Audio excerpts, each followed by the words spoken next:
Ohio gozaimasu, konnichiwa, konbanwa, wherever you're at in the world. Welcome to Last Raps Baseball's live commentary of the Nippon Professional Baseball League.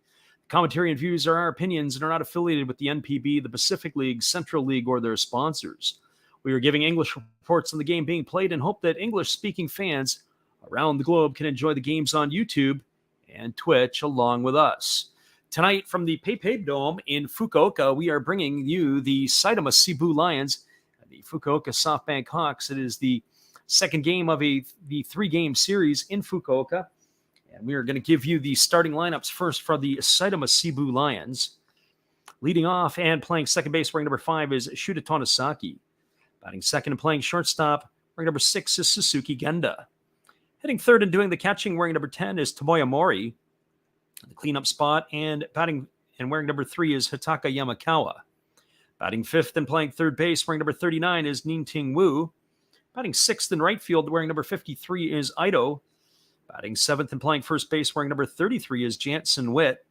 Hitting eighth in left field, wearing number 30 is Brian O'Grady. Batting ninth in center field, wearing number 46 is Shohei Suzuki. And they're going to be facing Tomohisa Ozeki, who takes to the mound with a 6-5 record. He's worked 93 in the third innings. He's allowed 78 hits, 32 runs, 28 of which have been earned, walking 24 and striking out 63. He's pitched to an ERA of 2.70. So that is the starting lineup for the visitors for the Saitama Seibu Lions. Now for the home team for the Fukuoka SoftBank Hawks. Leading off and playing third base, wearing number 23 is Yukio Shudo. Batting second and playing shortstop tonight, wearing 00 is Hikaru Kavesi. Batting third and right field, wearing number 9 is Yuki Yanagita. In the cleanup spot and doing the designated hitting is number 54, Alfredo Despania. Batting fifth at second base, wearing number 36 is Taisi Makihara. Batting sixth and in left field, wearing number 27 is Yurizabel Graciel. Hitting seventh in center field, wearing number 32 is Tetsuro Yanagamachi. Batting eighth and playing first base, wearing number 7 is Akira Nakamura. And batting ninth and doing the catching, wearing number 62 is Takashi Uno. And that is going to be the right-hander they are facing for the Saitama Seibu Lions. It is going to be Kaito Yoza. He's got a 7-3 record on the year. He's got 66 in the third innings. Pitched, he's allowed 60 hits, 19 runs, 18 of which have been earned. He has walked 9 and struck out 38 and pitched to an ERA of 2.44. So those are your starting lineups. As the starting pitcher, Tomohisa Ozeki, is completing his warm-up tosses. We're just about ready to get this one underway, as it is going to be a healthy crowd at the PayPay Dome here tonight for us to give you the call of this one. The Fukuoka SoftBank Hawks are in their home white, and they've got the traditional with the black piping, the yellow trim. The Saitama Seibu Lions are wearing their camo alternate jerseys. This is the second time I've seen the Lions wearing them. That is the uniforms top to bottom, so they may be in disguise for this one. Our friend Mick, 3Y Official's in with us, and we're glad that you're here. He says he's got SoftBank Moneyline Tigers 1.5. KT Wiz and the Kia Tigers of the KBO are his picks, and they're locked in for tonight. So Ozeki has completed his warm-up tosses. It's going to be Tonosaki, Genda, and Mori to get things going here against the lefty, and we're excited to get this one underway, as it is Japanese baseball late night. We're going to be back again on tomorrow night as well at 9 o'clock Pacific time, so hopefully you can join us for that one. It'll be the same two teams. We're also going to squeeze in a bunch of Major League Baseball games over the next couple of days. So here comes the first pitch of the ball game. Ozeki kicks and delivers. It's a fastball that just misses low, and the count is 1-0 to Tonosaki. Tonosaki is batting .218 on the season. He's got 6 homers and 29 runs batted in. He's been batting in the lower part of the batting order when we've been doing the games lately. So him in the top spot is a new look. There's a fastball that catches the outside corner for a called strike, and the count is now 1-1. So 1 ball and 1 strike to Tonosaki. There are 5 games going on tonight in the NPB, as the Murray Giants are still suffering from the effects of COVID, and their game this weekend series has been postponed, as there is a breaking ball that misses down, and the count is now 2-1. But we will get you the other scores of the games that are in progress. Other games will be later starts tonight, too, in the Pacific League. So 2 balls and 1 strike to Tonosaki. Ozeki rocks into the motion. He kicks and he delivers. It's a fastball taken at the knees for a called strike, and the count is now 2-2 to Tonosaki. So 2 balls and 2 strikes. Looks like the home plate umpire is going to be generous with the pitches around the knees tonight, so the hitters better be awake. As here's the 2-2 offering. It's a fastball swung on it is lined right back at the pitcher, and it gets past Ozaki into center field. And Tonosaki's aboard with a leadoff single here to begin the ball game, and that's going to bring up the shortstop Suzuki Genda. Be curious to see right off the bat if the Lions are going to be playing small ball right out of the chute.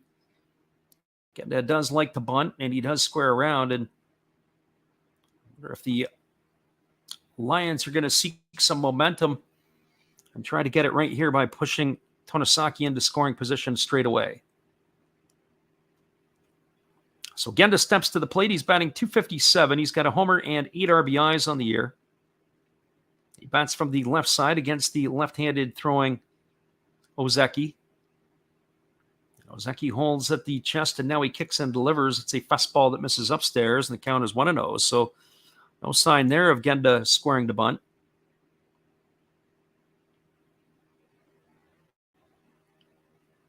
Genda gets himself settled in the box. He's ready to face the second offering from the left-hander Ozeki. As Ozeki gets his sign from his catcher, Uno, and here's the offering. It is a fastball that catches the inside corner, and the count is now even at 1-1. That last pitch got in there at 92 miles an hour. So lefty can spot his fastballs as needed. So again, Ozeki waiting on the catcher to give him his signals. He now picks them up, and he's ready to deliver to the left-handed hitting Genda, but instead he flips it over to first base, and getting back easily is Tonosaki. It was more of a token toss, wasn't really much of a move. More of to let him know that he knew he was there and to keep him honest. So 1 ball and 1 strike. Genda waggles the bat. He's got a slightly open stance from that left side. And here comes the pitch. It is a fastball swung on it. It's grounded up the middle. The runner was on the move. It is fielded by the shortstop Kavesi. He throws to first, as that's the only play that he's going to have. And that is going to be a ground out 6-3. Tonosaki advances to second as he was on the move. And that is going to bring up the catcher Tomoya Mori. So 2 balls that have been hit in this game right back at the pitcher. Ozeki, the first time, had to dodge out of the way or else he would have been hit. Not in very good fielding position, that's for sure. And then, of course, the second one here by Genda on the hit and run got by the pitcher as well, but the shortstop Kavesi was able to range to his left to be able to field it and make the play over at first. So the runner at second is Tonosaki. That brings Tomoya Mori to the plate. Mori is batting .247 on the season. And here's the first pitch. It is a fastball that misses off the outside corner, and the count is 1-0 to Mori. Mori's got a couple of homers and 19 RBIs. He's 45 for 182. He has missed some time as he had some frustration early in the year. He punched a helmet. I believe it was a helmet. He broke a bone in his hand after one of the Lions' losses, and that put him out. And they are a different team without Mori behind the plate. They have a little bit more of a challenge controlling the running game. There's a breaking ball swung on and tap foul, and the count is 1-1. Mori is that much of a difference maker for the Lions. That was actually a split finger pitch that Ozeki threw, but he threw that pitch at low 3/4. Very interesting movement on the split finger pitch. It almost looked like it was a breaking ball, moving from left to right rather than the traditional split finger pitch you would think of that would fall off the table. So here's the 1-1 offering. As he kicks and delivers, it's a fastball that just misses off the outside corner. That's going to run the count to 2-1. That last fastball was at 94 miles an hour. So 2 balls and 1 strike to Mori. The crowd is in full force. They've got a decent crowd tonight in Fukuoka. They have the visiting Seibu fans also in attendance. have their own section in left field. And here's the pitch. It's a fastball that misses up and away, and the count now goes to 3-1. And on the pitch, Tanasaki has stolen third easily. He was right off to the races. They didn't even draw a throw from the catcher. He had that one picked cleanly. That's any type of ground ball here one would think is going to score the run. We have to check to see how the defense is set up for Mori here. 3 balls and 1 strike. He waggles the bat. The in pitch that misses inside, and Mori is aboard with a walk. And that is going to pick up the big slugger, Hataka Yamakawa. So right away in the first inning, with 1 gone, they are threatening. Here are the Lions. They've got runners on first and third. And the big fella, Hataka Yamakawa, stepping up to the plate. Yamakawa's got 30 home runs on the season. He's got 62 RBIs to go with it. He's hitting .274.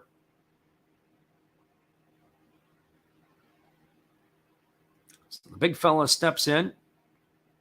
He's waggling the bat. I would expect here that they're going to pitch him very delicately. Waiting on deck is the third baseman, Nin-Ting Wu. So Ozeki leans in and he gets his sign. And now he comes set at the belt. Here comes the first offering to Yamakawa. As he kicks and delivers, it's a breaking ball that drops in for a called strike, and the count is quickly 0-1.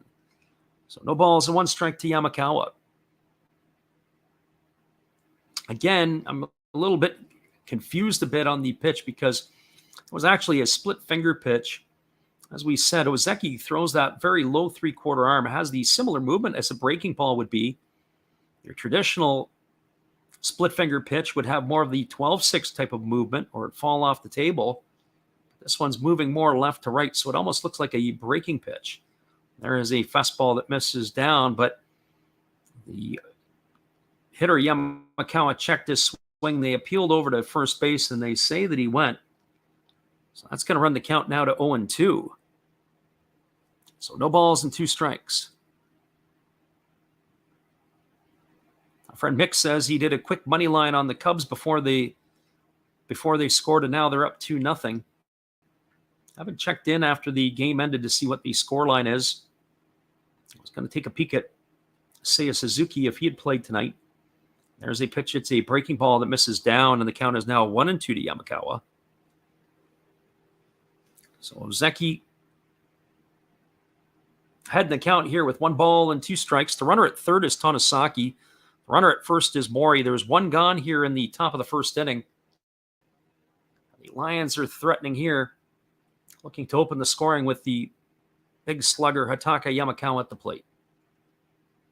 So Ozeki checks his sign. He shakes his catcher off, and now he nods in agreement. And here comes the 1-2 pitch.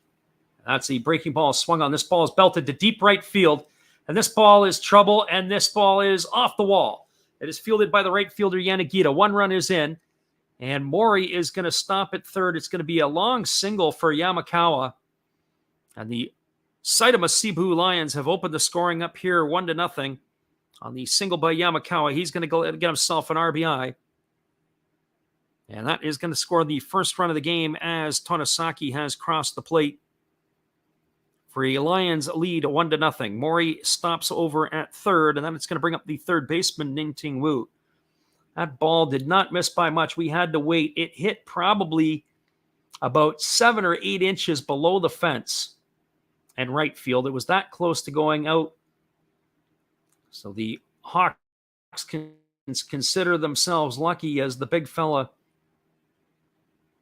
almost cashed in 3, but instead they only got 1.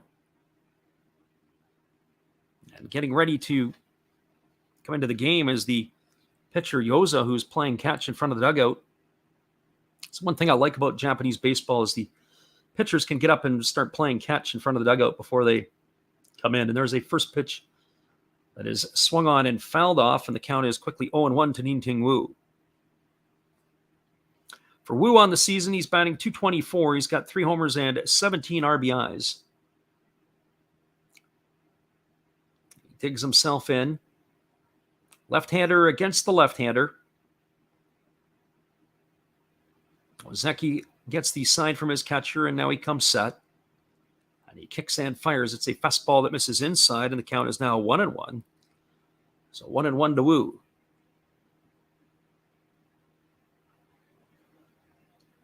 One would expect that Yamakawa has probably not got any tricks up his sleeve here. He doesn't have any stolen bases this year, the big fella, and I have to go and do some historical look to see when the last time he'd had one. And here comes the offering. It is a breaking ball down and away, and the count is now 2-1 to Wu.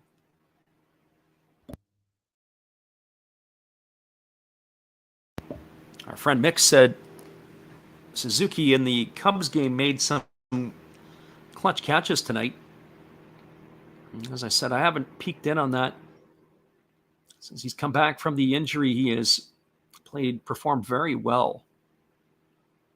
So 2 balls and 1 strike. Here comes the offering now, and that's a fastball swung on. This ball is lifted into shallow left field. It's going to get down in front of Graciel. That's going to be a single. That's going to bring home the second run of the game as Tomoya Mori crosses the plate. Stopping at second is Yamakawa.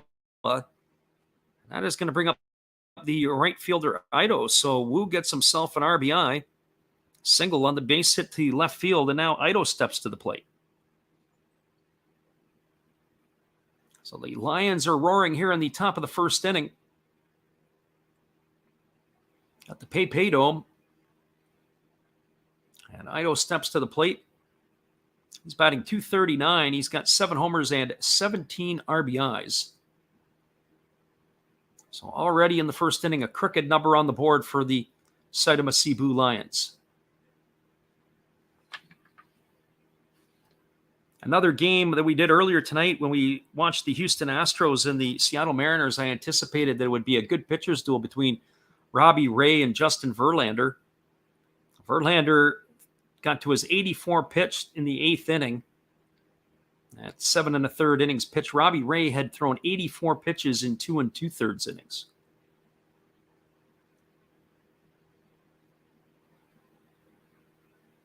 So we got runners at first and second, and Ito steps to the plate. Here's the first pitch. It is a fastball that misses up and away, and the count is 1-0. So 1 ball and no strikes to Ito. Ito gets the start in right field tonight. Defensively for the Hawks tonight, and giving you that, it is Graciel in left. The center fielder is Yanagamachi, and in right field is Yanagita. As Ozeki ready to go back to work again as he holds set. And now he delivers. It's a fastball swung on, it missed, and the count goes to 1-1 on Ito. Around the horn from first to third, it is Nakamura at first. The second baseman is Makihara. Shortstop tonight is Kavesi, and the third baseman is Shudo. And the battery to start this one is Ozeki Anuno. That is the defensive alignment for the Hawks. So 1 ball and 1 strike to Ito.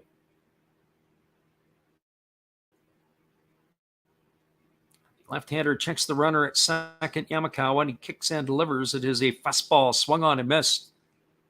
Now runs the count to 1 ball and 2 strikes on Ito.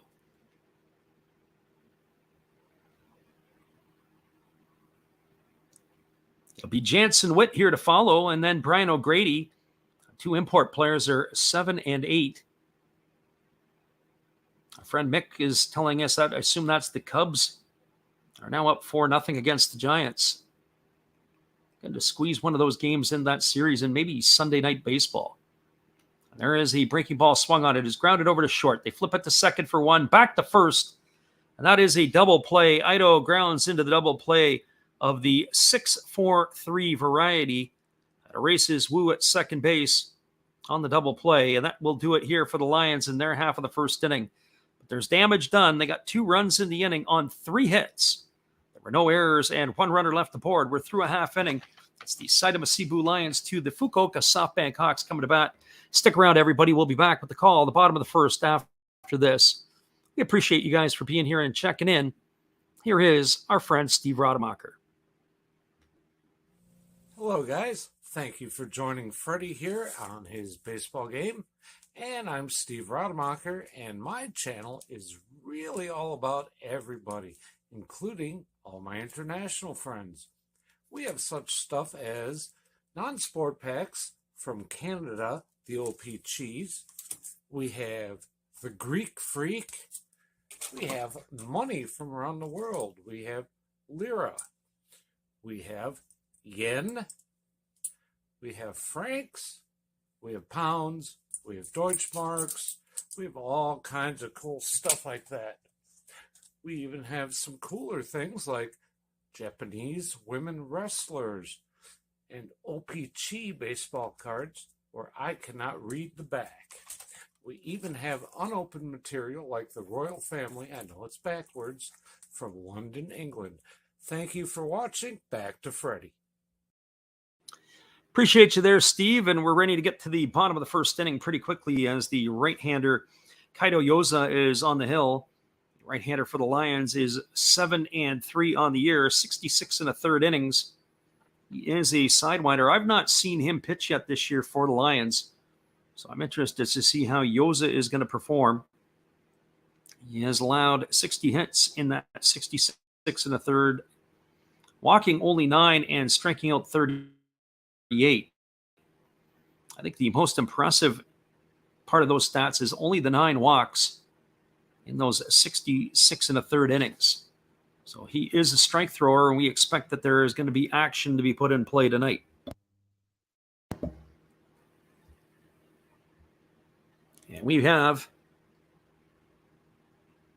our friend Cap Kami says, I keep trying to boost you on, I assume that's the Reddit NPB. And if that is the case, I appreciate you there for doing it. And we appreciate you for stopping in as well. So it's going to be Shuto, Kavesi, and Yanagita to get things going here. And the first pitch is a fastball that just misses outside for ball one. The count is 1-0 to Shuto. Shuto is batting .309 on the season. He's got 3 homers and 9 RBIs. And here's the pitch. It's a fastball swung on. It is lifted into shallow left center field.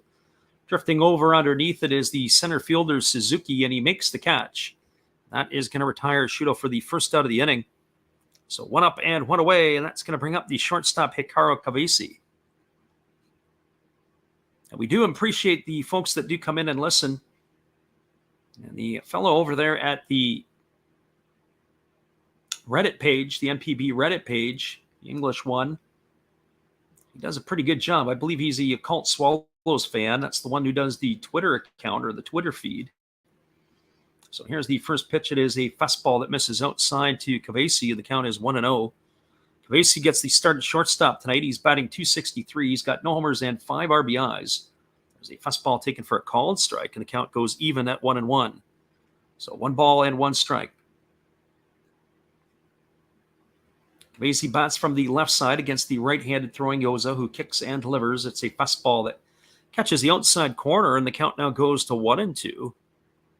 So 1 ball and 2 strikes. I am going to try to get some midweek games. This will probably be the last time until September that I'll be able to do any type of midweek games. There's a fastball that just misses off the outside corner, and the count now goes to 2-2.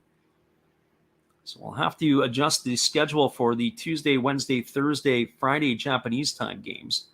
There's a changeup that floats in just outside, and the count goes to 3-2 to Kavesi. So you have to check the channel, make sure you bookmark it, and set the alert. Some of those might be late decisions. If we can get them done, I'll get them done for sure. There's a fastball swung on. This ball is lined into left field. It's going to get down for a base hit, and that's an absolute Z-root to the ball. O'Grady has to chase it into the corner as he can't cut it off. And digging for second with a double is Kavesi, and O'Grady almost turned that into a triple. It was very, very close in which to do that. The root to the ball was your classic Z route. He came hard to the line. He didn't take a very good angled route around it. And then what ended up happening is the ball just scooted by him, and he has to chase it into the corner. He's very fortunate that that ended up as just a double. And that is going to bring up Yuki Yanagita to the plate. For Yanagita, he is batting .273 on the season. He's got 13 homers and 48 runs batted in.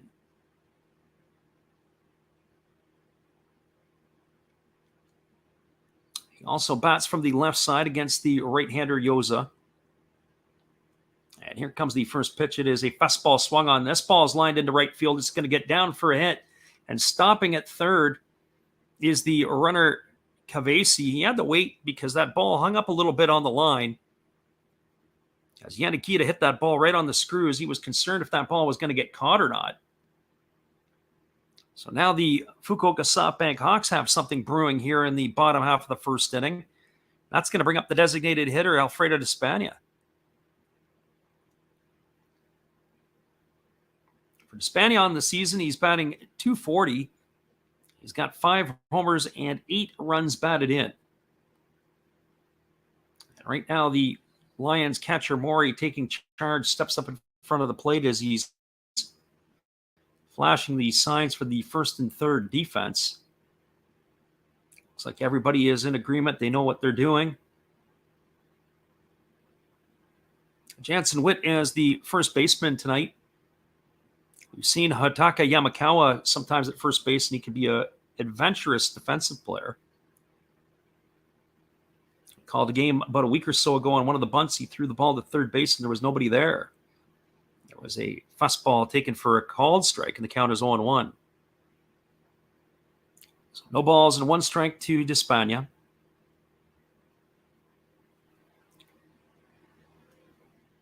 Not necessarily the fault of Yamakawa that nobody was covering third base in that game, but the fact that he threw it to nobody was the entertaining part. Here comes the 0-1 pitch, and it's a fastball that misses upstairs, and the count goes to 1-1. So 1 ball and 1 strike to Despania. We're going to have to pitch the big fella delicately here. He still has a little bit of pop in the stick. He's holding at the belt is Yoza. And here he kicks and delivers. It's a fastball that misses outside, and the count is 2-1. So this is like a heavyweight boxing match with the Lions scoring 2 in the top of the first. And the Hawks are wanting to slug their way back into it here in the bottom half. So 2 balls and 1 strike to Despania. He's waiting on the offering here from Yoza, who holds at the belt. And now he kicks and delivers. It's a fastball swung on, and it is fouled straight back behind home plate on the first base side. That's going to run the count now to 2-2. So 2 balls and 2 strikes.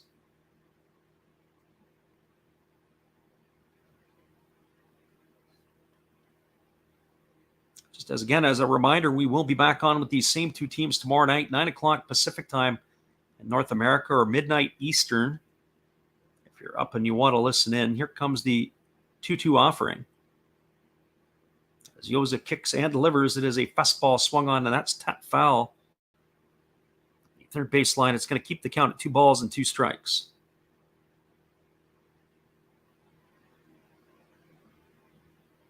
As we take a look at the replay, Despania, he fouled it off himself, but it was off the back leg.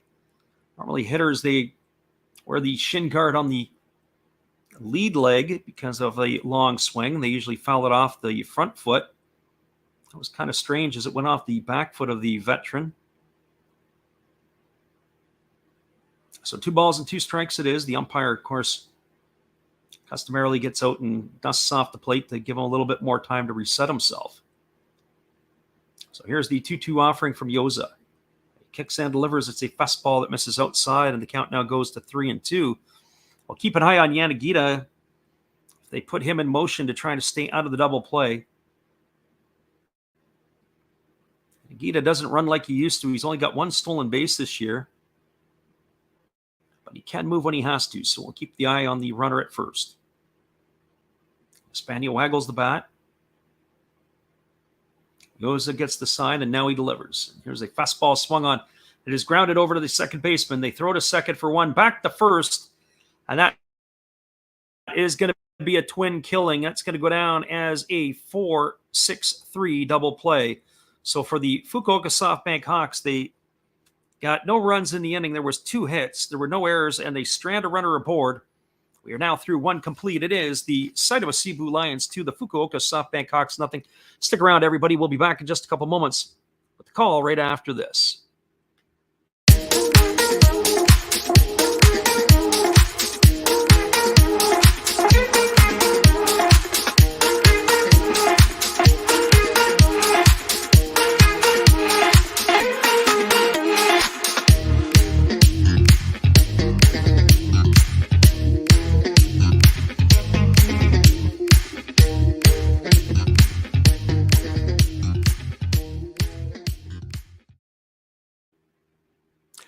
Two nothing Lions, everybody. We'll be back in just a moment with the call of the top of the second inning. Hang tight.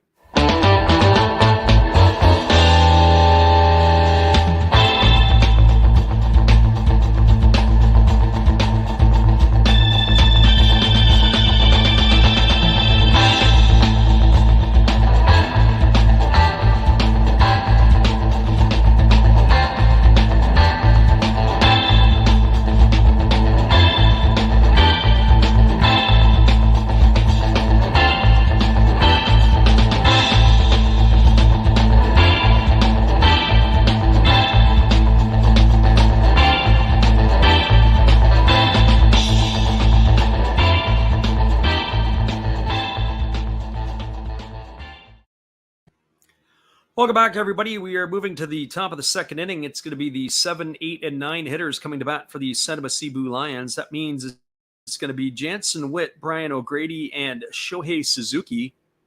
Get things going against the lefty Tomohisa Ozeki. Ozeki is struggled in his first inning of work as he allowed 3 hits and gave up those 2 runs.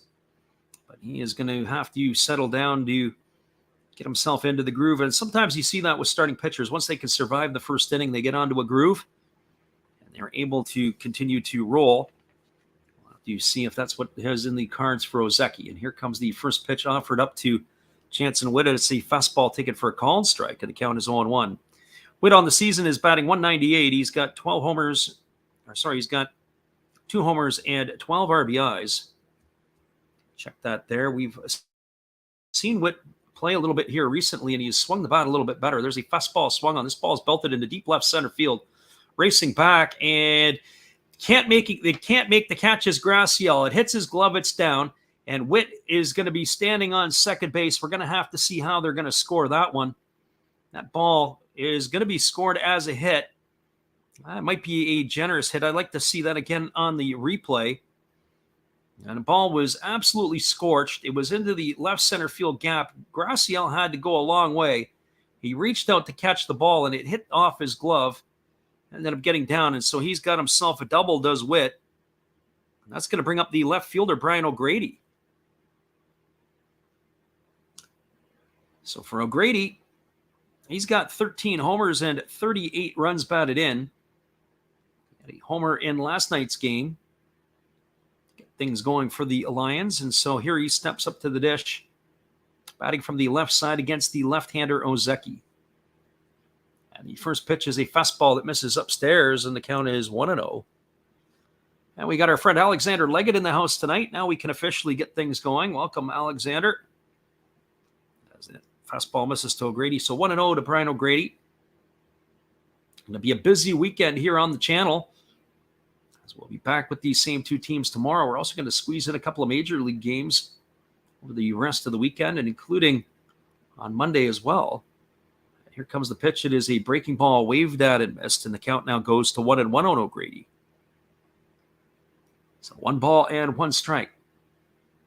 The big news tonight in Major League Baseball, if you weren't listening, was the Seattle Mariners made a splash trade. They got Luis Castillo from the Cincinnati Reds. Flipped their number 1 prospect, Noelvi Marte, and 3 other prospects to get him in return. There's the pitch. It is a breaking ball swung on and missed, and the count is 1-2. I've seen Marte play for the Everett Aqua Sox, and my opinion on that would be is that Marte is their shortstop, but as far as I'm concerned, he probably is going to project as a third baseman down the trail. He looks like he's building himself up to be a college linebacker. He's a pretty solid character. Our friend Alexander says he thinks that's a huge trade. He thought the Mariners would be sellers As there's a breaking ball that misses down, and the count now goes to 2-2. Well, as soon as the Mariners went on that 14-game streak and they added Carlos Santana, that was where I kind of figured out that they would probably end up being where they would be buyers in this. I just didn't think they would be buying a starting pitcher. I thought bullpen help would be of use for the Mariners, and I also thought that they would probably look to maybe upgrade at second base. The Adam Frazier experiment is pretty close to being over, one would think, although he's been hitting better a little bit lately. Here comes the 2-2 pitch now to O'Grady. As Ozeki kicks and delivers, it's a fastball that's dropped, fry pan by the catcher, but he's very fortunate that that didn't squirt away any further. That's going to run the count to 3-2. Alexander Leggett says one of the underrated trades, or under the radar trade, would have been Vogelbach to the Mets. Their offense has been even better. Vogelbach has an ability to be able to carry a team for a couple of weeks.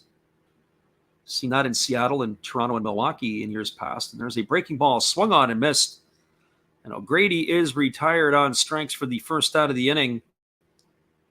And that is going to bring up the center fielder, Shohei Suzuki. And that is your typical North American baseball right there. You've got an opportunity to try to get the runner over. I did not like the two-strike approach.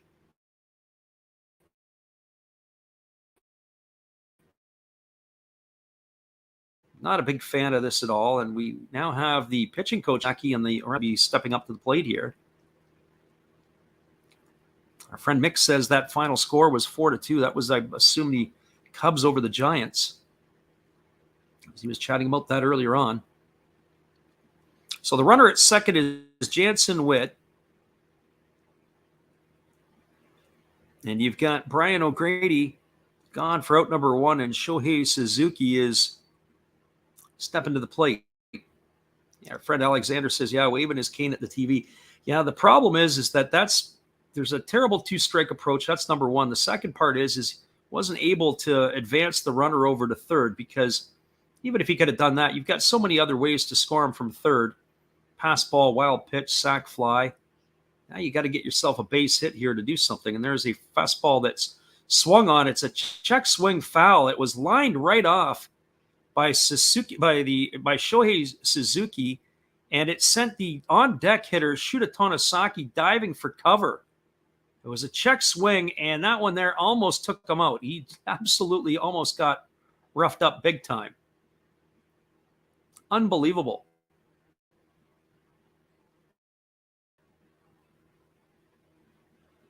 So no balls and one strike to Suzuki.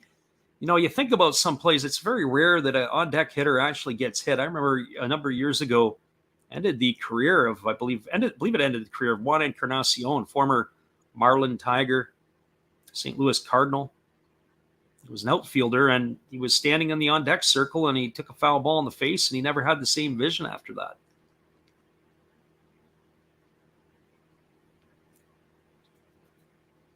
So Suzuki, it's no balls and one strike to the left-handed hitting Suzuki. Witt's the runner at second, one gone here in the top of the second inning. We've already had a lot of entertainment in this one. Witt establishes his lead at second, and here comes the pitch. It is a fastball that misses down and away, and the count is now 1-1. So one ball and one strike.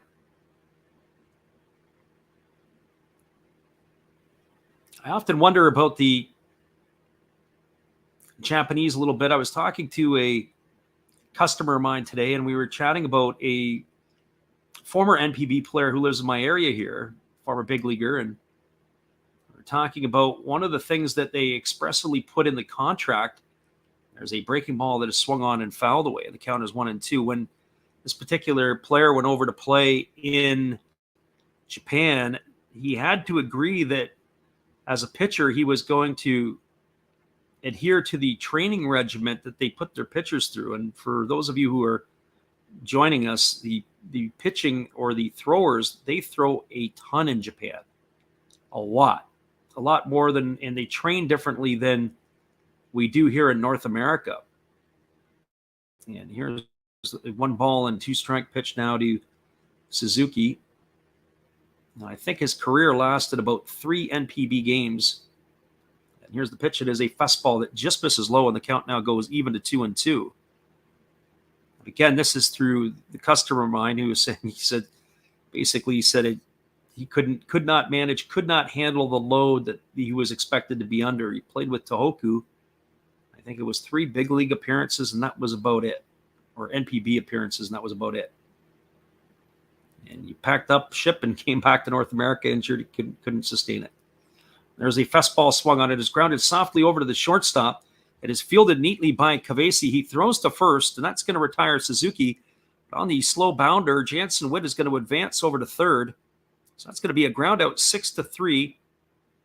As Suzuki has gone for the second out of the inning, and it's going to bring the top of the order, Shuta Tonosaki, to the plate. For Tonosaki tonight, he is 1 for 1. He scored a run and stole a base his first time up. Got the first run of the ball game in for the Lions.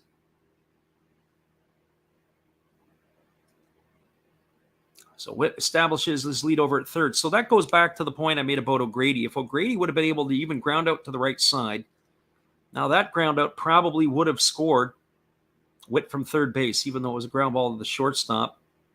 Just where the position where it wasn't right to him. He had to move to go and get it. Probably ends up scoring that runner. First pitch to Tonosaki was a breaking ball taken for a called strike. The count is 1-1.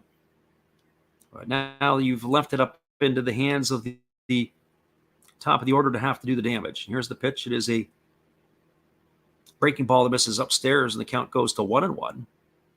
So 1 ball and 1 strike. Fred Alexander says, I'm not sure it's such a great idea, even when guys get worn down and have their shorter careers. So 1 ball and 1 strike. I'll give you a thought on that in just a moment. And here comes the pitch. It is a breaking ball that misses outside. I have it somewhere. I still have it in my archives. But when Nolan Ryan was the Texas Rangers general manager, got the Texas Rangers throwing program when pitchers would have to pass before they were cleared to come back to play, and it was unbelievably intense. And here comes the pitch. It is a fastball swung on and fouled away, and the count is 2-2. What I mean by intense is they had to go through the rehab process. They had to basically build themselves back up to a certain baseline to be able to be cleared to be able to start pitching and performing again. And I'd like to say that we used that one year at the college program that I was at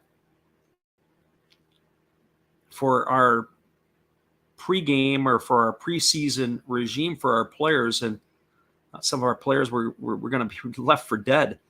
There's a breaking ball that misses down and the count's 3-2. And I say that because we really don't have the athletes at the college program. A lot of college programs, you don't have the athletes that you have in professional baseball.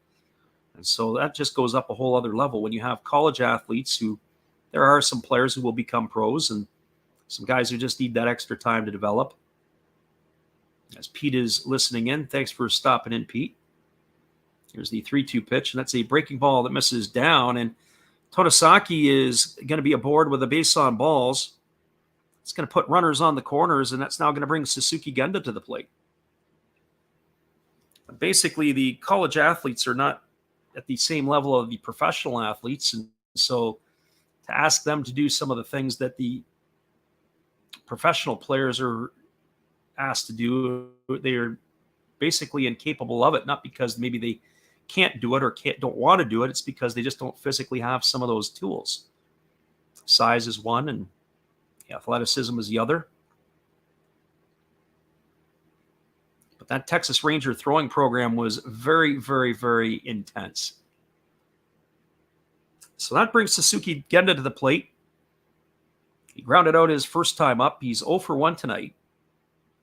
And here's the pitch. It is a fastball. Take it for a called strike, and the count is 0-1. Well, it's very, very similar. There was when I was taking some master's courses in human kinetics, there was one of our professors was a woman who was the captain of Canada's rugby team, our women's national rugby program. And basically one of the things that derived from that particular course is there was a fastball ticket for a called strike, and the count is now 0-2 to Genda. It is about testing, baseline testing, and testing your athletes. That includes baseball players. It's all sports. You test them 2 to 3 times a year, and what you're looking for is you're looking for them to see if they're masking injuries. You're looking to see if they're maintaining their weight training programs. You're also looking to see if how they lose their strength throughout the season. So baseball players traditionally don't lift in the upper half during the season, especially pitchers, not with any type of weight of consequence. Their lower half's a different story. But certainly it is something that pitchers over time or players over time, you want to see how they lose their strength or their fitness or whatever it might be. And when a guy gets injured, then they have to come back and perform at a similar standard of their fitness test. There's a fastball swung on and fouled away, and the count remains at 0-2 to Genda. So that is also something that's very interesting when you have guys that are injured. If a guy pops a hamstring, so before the doctors might clear him to resume activity, but the coaches may not resume him to play because maybe he's not at 100%. He's not running his 60-yard dashes or his agility drills or whatever, however they test to have him resume action. So here comes the 0-2 pitch. Zeki holds, and now he flips it over to first base, and diving back in time is the base runner, Tonosaki. Tonosaki is a threat to run. He's already got that stolen base tonight. He's got 9 on the year. So Zeki has his concerns. Leaning in and getting the sign from his catcher, Uno, and here's the 0-2 offering. Again, he throws over to first, and again, diving back is Tonosaki.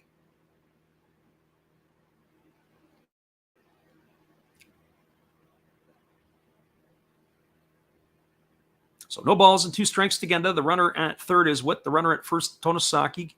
2 gone here in the top half of the second inning. The Lions have a 2-0 lead. It has been a chore here for the Fukuoka lefty already in this game. And here he kicks and delivers. It's a fastball that misses off the outside corner, and the count goes to 1-2. He has had to work hard tonight. We're only in the second inning.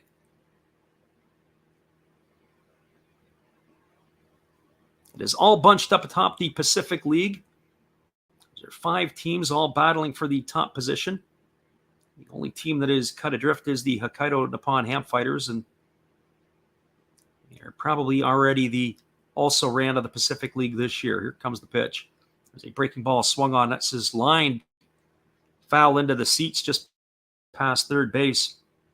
The runner, Tonosaki, was on the move. He's going to have to come back to first base. So 1 ball and 2 strikes to Genda. I'm a little bit mixed on this uniform color that the Lions are wearing. It's a camo, but it's not just the tops, it's the full pants, everything. I'm not sure if we have any Lions fans in here tonight and what their thoughts are, but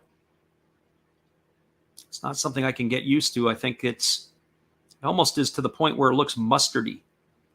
Looks like it's a grainy mustard, and there's a fastball that misses outside. The count is now 2-2. So 2 balls and 2 strikes. Ozeki has really slowed this down. I think one of the things that you notice is the starters, generally speaking, will have good tempo and pace. When you get to the bullpen, the relievers have a tendency to slow things down a bit. Well, Ozeki here is working in slow motion. Here comes the 2-2 offering.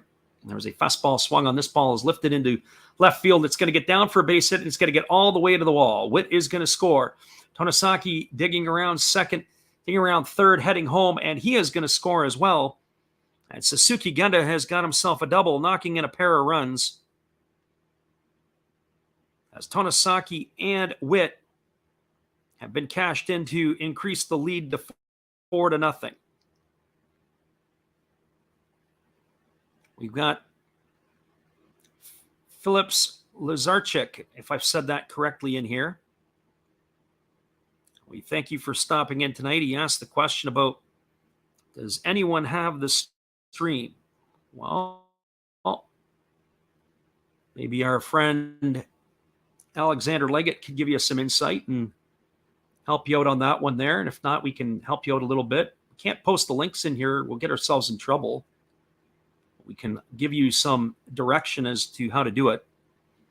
So 4-0 is the scoreline. Genda's the runner at second. Tomoya Mori is the hitter coming to the plate. And here comes the first offering from the lefty Ozeki. He delivers a fastball that misses low, and the count is 1-0. We got Brian DeZara in here as well. Welcome, Brian. We appreciate you there. So 1 ball and no strikes. The streams that we can help you out on here is you're going to get the stream in Japanese. What a lot of folks do is they sync the feed that we give you as there's a breaking ball swung on and missed. The count now goes to 1-1 on Tomoya Mori. We give you the information to get it, and what they'll do is they'll sync the live commentary that we give to the feed that you'll be able to get. So if you want to be able to Google this, you can Google Live QQ. And here's the pitch. It is a fastball that misses down and away, and the count is now 2-1. It depends on where you're at. If you're in North America, or if you're in the United States, you're in Canada, sometimes it's a little bit different, depending on where you're positioned. They used to have it on DAZN last year. You could get the NPB games. So 2 balls and 1 strike. Alexander Leggett says some of the Japanese language sites have free live streams of certain games. There's a pitch that misses in, and it sends Mori right to the dirt. As that one there was going right at his head. It's going to run the count to 3-1 now. So 3 balls and 1 strike. Ozeki already at 55 pitches here in the second inning. One would have to think that his night is not going to be very long. Brian stops in, says, appreciate all the info and appreciate you here as well. Thanks for stopping in. So here comes the 3-1 pitch. That is a fastball swung on and missed. The count is now 3-2. There's a few other places too. I know that even as recent as a few years ago, ABC in Hawaii, I believe it was in Honolulu, used to actually carry some of the games. Here comes the 3-2 pitch. As Ozeki delivers, it is a fastball swung on. This ball is lined foul just down the third base line, out of the reach of the third baseman Yukio Shudo, and that's going to keep the count at 3-2 to Mori.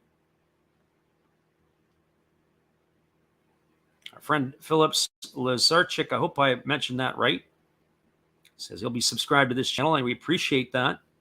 We are going to be back on again tomorrow night, same time. Well, this is going to start an hour earlier tomorrow. Same 2 teams. It'll be 9 o'clock Pacific, midnight Eastern, as we'll do the third game of this series. And here comes the 3-2 pitch. And that is a fastball swung on it. It's grounded right back to the pitcher. A nice play by Ozeki. He throws to first, and that is going to retire Mori on a ground out 1-3 for the third out of the inning. So there was more damage done here in the top of the second. 2 runs in the inning on 2 hits. There were no errors, and there was 1 runner left aboard. We're through 1.5 innings. It is the Saitama Seibu Lions for the Fukuoka SoftBank Hawks. No score. Stick around, everybody. We'll be back in just a few as we get back here to do the bottom of the second inning. Here's our friend Steve. Hello, guys. Thank you for joining Freddie here on his baseball game. And I'm Steve Rademacher, and my channel is really all about everybody, including all my international friends. We have such stuff as non-sport packs from Canada, the OP Cheese. We have the Greek Freak. We have money from around the world. We have lira. We have yen. We have francs. We have pounds. We have Deutschmarks. We have all kinds of cool stuff like that. We even have some cooler things like Japanese women wrestlers, and OP-Chi baseball cards where I cannot read the back. We even have unopened material like the royal family, I know it's backwards, from London, England. Thank you for watching. Back to Freddie. Appreciate you there, Steve. We'll be right back in just a moment, everybody. And it is a 4-0 lead for the Seibu Lions as we're moving to the bottom of the second. Hang tight, everybody. We'll be right back.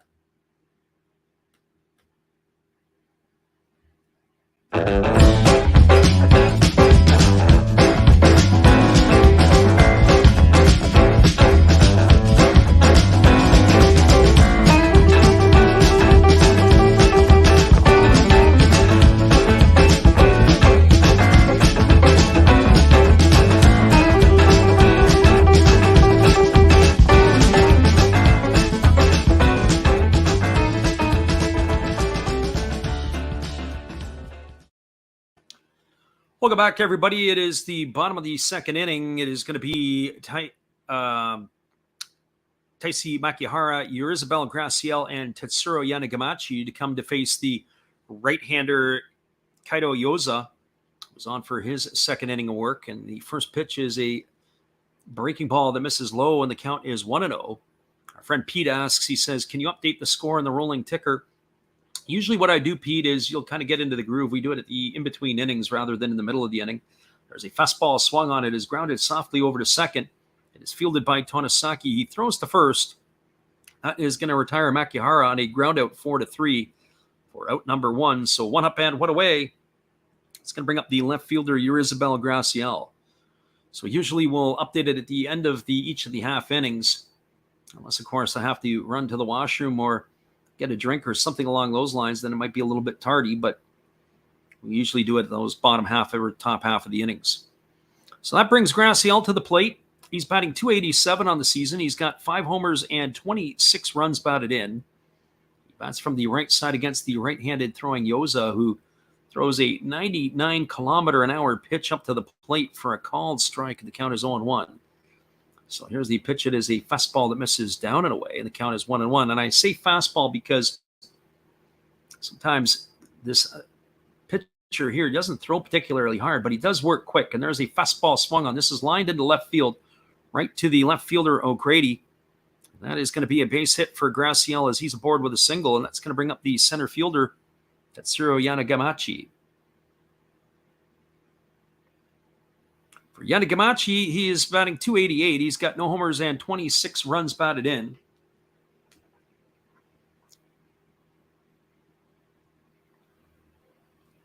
Against the nod in center field here tonight. Just watching the right-handed pitcher, Yoza, work. You'll never see, well, I shouldn't say you'll never say never, but certainly in North America these days, you just start to understand how in other parts of the world, the game can be played so much differently. And there's a first pitch fastball taken for a called strike, and the count is 0-1. You don't expect starting pitchers to be sidearmers, but yet in Japan, we've seen a number of them over the last couple of years. We've been doing this. And here comes the 0-1 pitch. There's a fastball that misses upstairs, and the count is now 1-1. Not that there's anything wrong with it. It's just that sometimes your resources, you have to rely on certain things. And as I watch this here, you have to say sometimes, is Major League Baseball slow to adapt to what the rest of the world is doing? And there's a fastball swung on it. It's grounded over to first, taken on 1 hop. Witt throws it over to second for 1, back to first. And Yoza has dropped the ball. I don't know if they're going to be able, I don't know if he would have been there in time anyway. So we're going to have to get a look at that one here. So that was a ground ball over to Witt. Witt had fielded the ball. They threw to second for 1. Genda threw it back to first. And that ball was completely whiffed and dropped by Yoza. So that's going to go down as a fielder's choice. I don't know if they're going to apply an error to that as well. We'll have to get the official scoring on that in just a moment. But Yanagamachi is now the runner at first. Graciel erased 3-6 at second for out number 2. Our friend Alexander said sidearmers. Yeah, sidearmers to start the ball game. As there's a fastball taken for a called strike by Nakamura. It's Akira Nakamura stepping to the plate. He's got a 234 average. He's got 2 homers and 29 runs batted in. And he's behind in the count at 0-1 here to Yoza. As Yoza gets the sign, and now he kicks and delivers. It is a fastball that misses down and away, and the count is 1-1. I say that because we really haven't seen the sidearmers as starters in Major League Baseball. What we see them coming out as situational bullpen arms, guys coming out of the back end, a different look late in the game.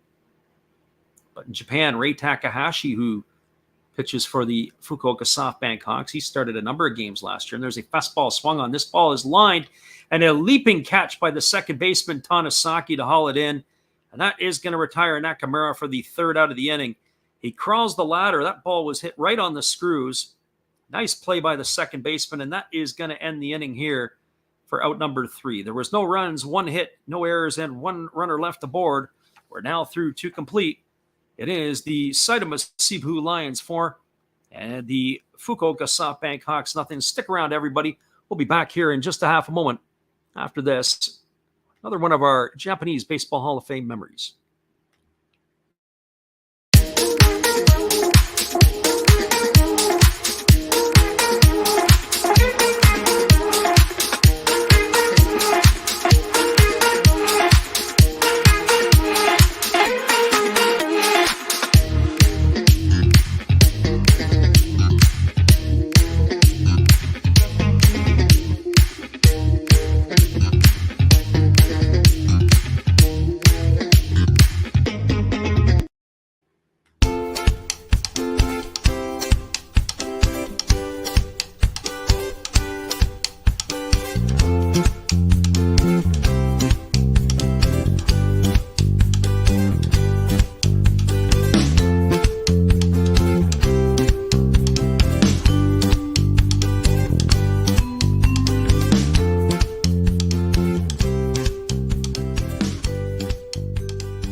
It's 4-0, everybody. We'll be back in a moment as we're moving to the top of the third inning. Hang tight.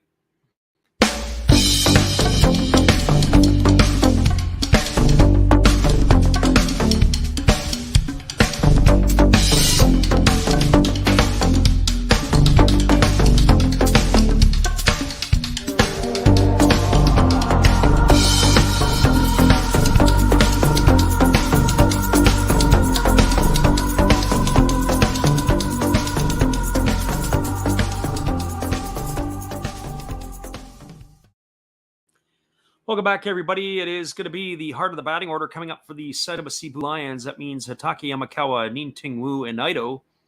The first pitch was delivered to Yamakawa. That was a breaking ball that dropped in for a called strike, and the count is 0-1. Ozaki back to work, and he delivers a fastball that makes the big fella Yamakawa hopscotch out of the way for a ball, and the count is now 1-1. Yamakawa tonight is 1 for 1. He singled home a run back in the first inning. It was the first run of the ball game. He just missed a home run by literally 6 or 7 inches as the ball hit the top of the fence in right center field. So here comes the 1-1 offering from Ozeki. He kicks and he delivers. It is a breaking ball that misses inside, and the count is now 2-1. Our friend Samuel has stopped in here, and he's saying he's got the Swallows. I haven't really looked at the other happenings in the other league tonight. We'll usually get into the updates and some of that a little bit later. There's a fastball that misses outside. They appeal down to first base, and they say that Yamakawa didn't go. Friend Shotgun Shell's in the house tonight. We haven't seen him in a while, but we got the cheerleaders going for you by demand. So 3 balls and 1 strike. There's a fastball that's taken for a called strike, and the count now goes to 3-2.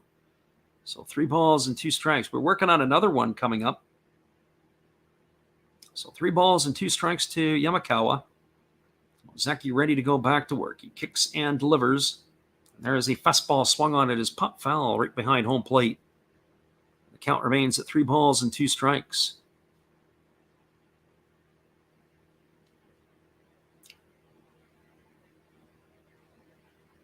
We'll be potentially doing games every night this week The NPB, if I can get everything straightened around. There's a fastball swung on. It is grounded over to third. It is fielded by the third baseman, Shudo. He fires to first. Yamakawa is erased on a ground out 5-3 for out number 1. Got some time this week to be able to do the midweek stuff, but for those that are new here listening in, usually it's the weekend stuff that we normally do. I probably won't do a week from Saturday night. Going to probably head down and catch the doubleheader in Seattle between the Angels and the Mariners. It is a Saturday game. So Saturday doubleheader in Seattle. Hopefully I can get Ohtani in one of those games. There's a fastball that misses upstairs to Ning-Ting Wu, and the count is 1-0. Ning-Ting Wu is 1-for-1 tonight. He was raced in a double play, but he knocked a run in his first time up. Here's the pitch. It's a breaking ball taken for a called strike, and the count is now 1-1. Wu on the season has raised his average to 230. He's got 3 homers and 17 RBIs. And here's the pitch. It's a breaking ball that misses down and away, and the count is now 2-1. Our friend Brian says, go see J-Rod. Yeah, I was a little ticked off when I was in Seattle last weekend. As he came out of the All-Star break and he had a sore wrist. He missed the game. There's a breaking ball down and away. The count is now 3-1. So 3 balls and 1 strike.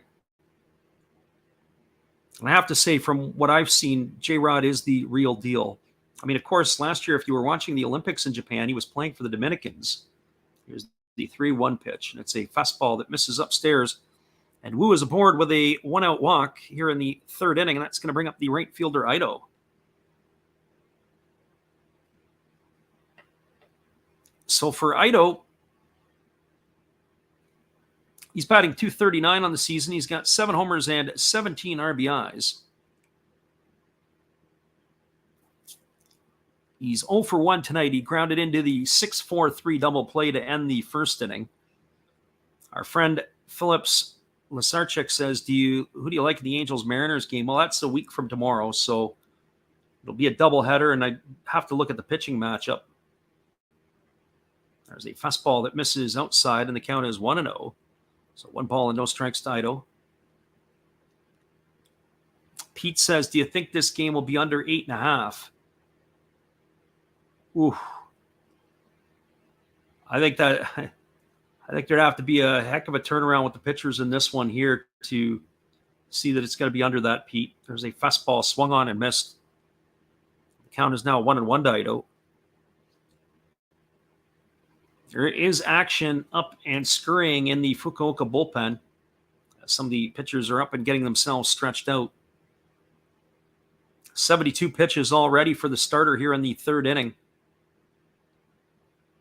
If it was a close game, if it was a 2-1 or a 3-2 game and you get into the late innings, I have a different view on that. There's a fastball swung on. This ball is belted to deep right field. Moving back on the warning track and leaping up. And is this ball gone? No, it's stuck in the fence. How are they going to rule this one here? So it looks like it is stuck. It's stuck in the fence, or was stuck in the fence between the bars and the padding. And one of the young patrons has pulled it through onto the other side. So how are they going to rule this one? Well, this is going to be interesting. So the ball did not go over top of the fence. It got stuck in between or in the netting, or got caught between the netting, and then one of the boys who's sitting in the front row was able to pull it through, or young lads in the front row. Ball was absolutely scorched. So I'm thinking it's probably going to be ground rule double with Wu going to 3rd. As that ball did not clear the fence, Yanagita was pointing as he leaped to try to catch the ball, and he couldn't catch it because it got stuck in the fence. So we've seen some odd things here tonight. And when they got stuck and he was racing back, he didn't know where it was. He was going to try to play it off the wall. It's exactly what you would say. Shotgun Shell says, first for me since Wrigley Field, back when they had the Ivy. But that young fan for now has himself a souvenir. And we may be seeing it. This is going to be it. As this is the end of the night for Ozeki. We're going to have ourselves a pitching change. Looks like it's going to be 2nd and 3rd, as Ito is going to get himself a double. We'll be held up at 3rd, and we're going to go to a break here. because the manager for the Hawks has seen enough, as have we of Ozeki. He is done for the night. So we'll be back in just a couple moments, everybody. We appreciate you all for being here. Hang tight. We'll get you the updates and the pitching change when we return. Here's our friend Steve Rademacher again. Be sure to check out his channel after the game. He is a supporter of our channel, and we like to support Steve. He's a character. Hello, kids. Steve coming at you. It's Steve Rademacher.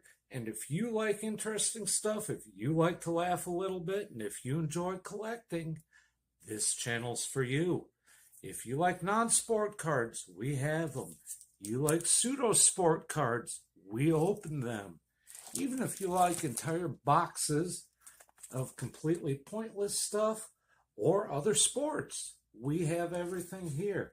I drop a different video every day, and there's always a theme to it, from No Filter Friday to Saturday morning cartoons, even Sunday shoutouts. Once in a while, we'll get a little froggy and show Money Money Monday, where I showcase a bunch of my currency. We have Legos, we have Star Wars, we have a good time. We even have my brother on Takeover Tuesday. Be there or be square. Back to Freddy. Appreciate you there, Steve. We have a pitching change. It's going to be Keisuke Izumi coming in. The right-hander is getting himself hot pretty quick. It's only going to be his second appearance with the big club this year.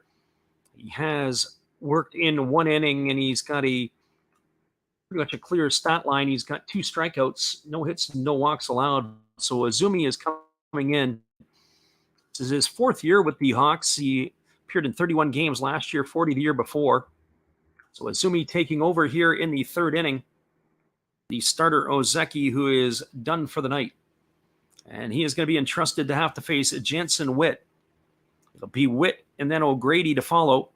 Runners are at 2nd and 3rd, as we deduced from that play. And the infield right now for the Hawks are in. So it's going to be a chance for Witt to be able to blow this thing apart here. And the first pitch is a breaking ball that misses down, and the count is 1-0. Witt is 1 for 1 tonight. He doubled his first time up and came around and scored the 3rd run of the ball game for the Lions. So Keisuke Izumi, the reliever, taking over here.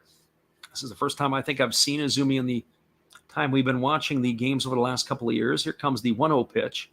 There's a fastball swung on. It is grounded over to short. They throw home. They've got the runner hung up between 3rd and home. They tag over now. They've got Witt off of first base, but he slides back in there safely. So it is going to be Ning Ting Wu who's going to be retired. Ito has moved up to 3rd on the fielder's choice by Witt. Witt is going to be safe at 1st. So if you're doing the scoring at home, it's going to be a put out 6-2 to 3, or sorry, 6-2 to 5. And they almost got themselves a double play on the back end as Wu couldn't stay in it. So 6-2-5 on the put out for out number 2, and that's going to bring up the left fielder Brian O'Grady.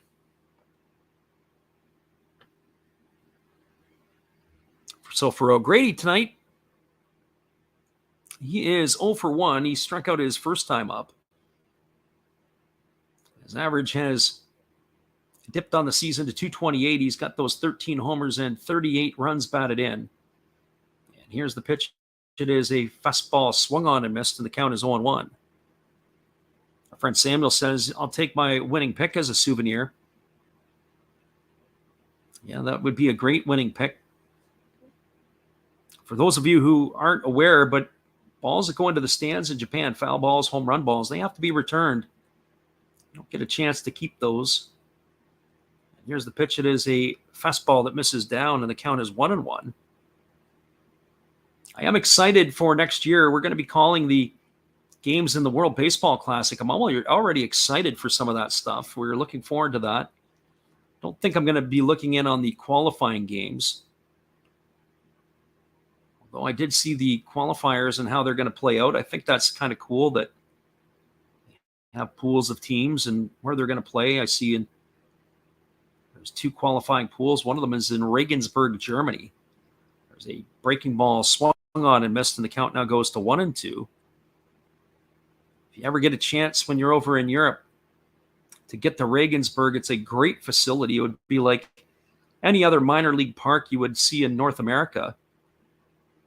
Fantastic venue to see a baseball game, and they expand it for the qualifiers. I think it normally holds about 5,000, but they'll increase the seatings to somewhere between 8,000 and 10,000. Another great venue to check out if you're ever in Europe is in Brno in the Czech Republic. A great facility there. Again, like a minor league stadium, the seating is not covered. You're in a bit of a bowl. There's a breaking ball that misses down, and the count now is 2-2 to O'Grady. Brian says, do they have sirens whenever there's a foul ball? Not that I'm aware of. It would kind of make for an amusing situation if there was, I'm sure. Certain parts of Europe, if you bring the ball back, they give the kids candy. They don't let them keep the balls either, or they give them €0.50 or something along those lines. There's a fastball swung on. This ball is belted to deep left field. Moving back onto the warning track, and he's going to have the room is Graciel, and he makes the catch. And that is going to do it as O'Grady is gone for the third out of the inning. Well, they threaten, but they don't score. There was no runs in the inning. There was a hit. There were no errors, and there were 2 runners left aboard. We're now through 2.5. It is still the Seibu Seibu Lions for the Fukuoka SoftBank Hawks. No score. Stick around, everybody. We'll be back in just a few with all the action. Hang tight.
Welcome back, everybody. It is going to be the 9-1-2 hitters in the batting order coming up for Fukuoka. That means it's going to be Takashi Uno, Yukio Shudo, and Hikaru Kabesi.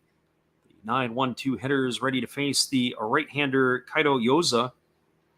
So Yoza ready to begin his third inning of work.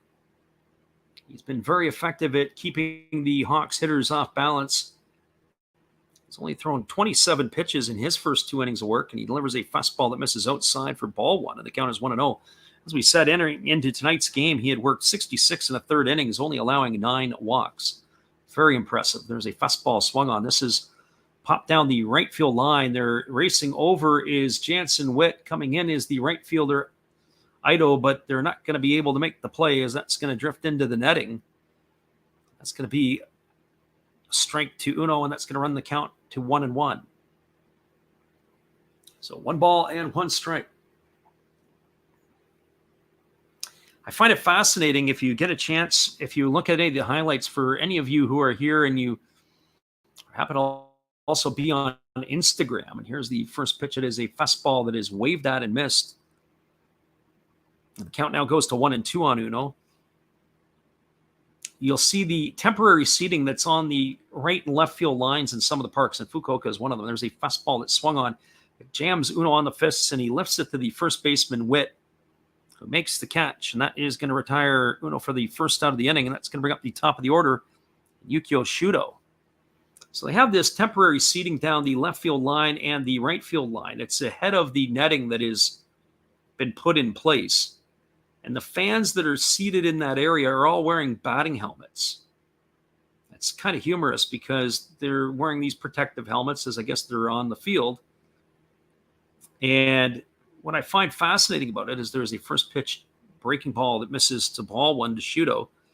So it reminds me of the New York Yankees a number of years ago when Mike Pagliarulo was their third baseman. It was a fastball taken for a called strike. And Pagliarulo was having such a terrible year at third base that the home fans decided to show up and were wearing batting helmets on that side as well. And there's a fastball that misses outside and the count is 2-2. I thought I was watching a replay of Yoza there. It looked like the same pitch. So here's the 2-1 offering, and it is a fastball taken for a called strike, and the count is 2-2. To say I'm not so sure about that last pitch, but the home plate umpire said as it was a strike, so we have to go with it. Here's the 2-2 pitch. It is a fastball swung on and missed. And Shudo has gone on strikes for the second out of the inning, and that is going to bring up the shortstop, Hikaru Kavesi. For Kavesi tonight, he is 1 for 1. He doubled his first time up, and he was stranded at third. He bats here with 2 out in the bottom half of the third inning. The Hawks have been baffled so far here through the first 2 2/3 innings. Kavesi has raised his average up to 282. He takes a fastball for a called strike, and the count is 0-1. Right-hander against the left-hander, and Yoza wastes no time. He delivers a fastball. This ball is swung on, and it's lifted down the left field line into that temporary seating where all those fans wearing the batting helmets are, and the count goes to 0-2. I just find that funny. Every time they pan down the crowd and you got these people sitting there all wearing batting helmets on, and they're not batting helmets that you would see the players wear. It would be something that, you know, your local T-ballers would be wearing, those big, huge things. A little bit of extra shine on it. Here's the 0-2 pitch. It's a fastball that misses down and in, and the count is now 1-2. So 1 ball and 2 strikes to Kavesi. Gotta like Yoza. He just goes right back to work. Here's the pitch. It's a fastball swung on. It is grounded softly over to second. Tonosaki fields it. He throws to first. And that is going to do it as the Hawks go quietly here in the third inning. There was no runs, no hits, no errors, and nobody left the board. We are now through 3 complete innings. It is the Seibu Seibu Lions 4, the Fukuoka SoftBank Hawks, no score. Stick around, everybody. We'll be back. The call at the top of the 4th inning. Now this game's got a little bit of pace to it. We'll be back after this. Some more Japanese Hall of Fame memories.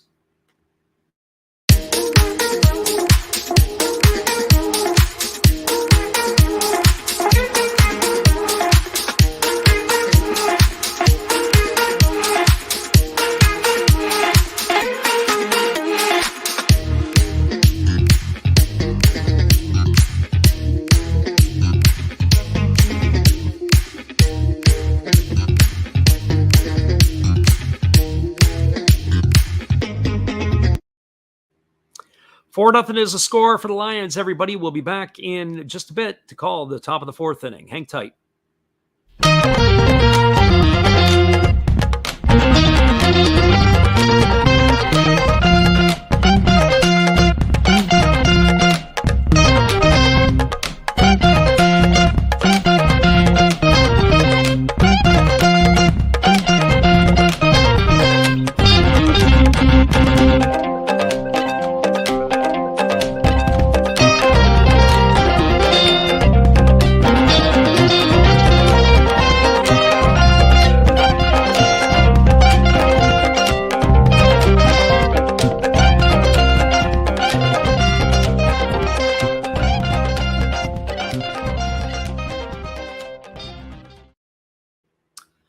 Welcome back, everybody. We are moving now to the top of the 4th inning. It is going to be the 9, 1, and 2 hitters in the batting order coming up. It'll be Shohei Suzuki, then the top of the order, Shuda Tonosaki, and then Suzuki Genda.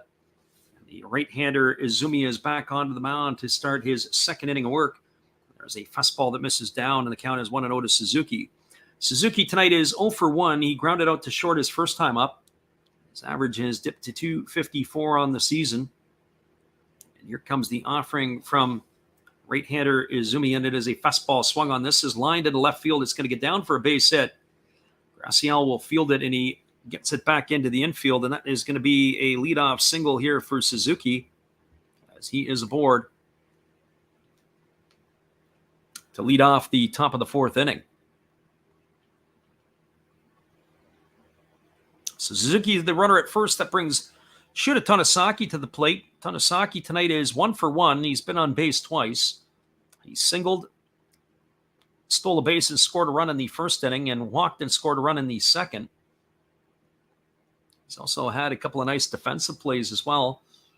He's also been busy defensively at second base. He had one where he had to crawl the ladder and make a catch, and he's had quite a few ground balls already in the early going. Here's the first pitch. It is a breaking ball that misses outside. The count is 1 ball and no strikes.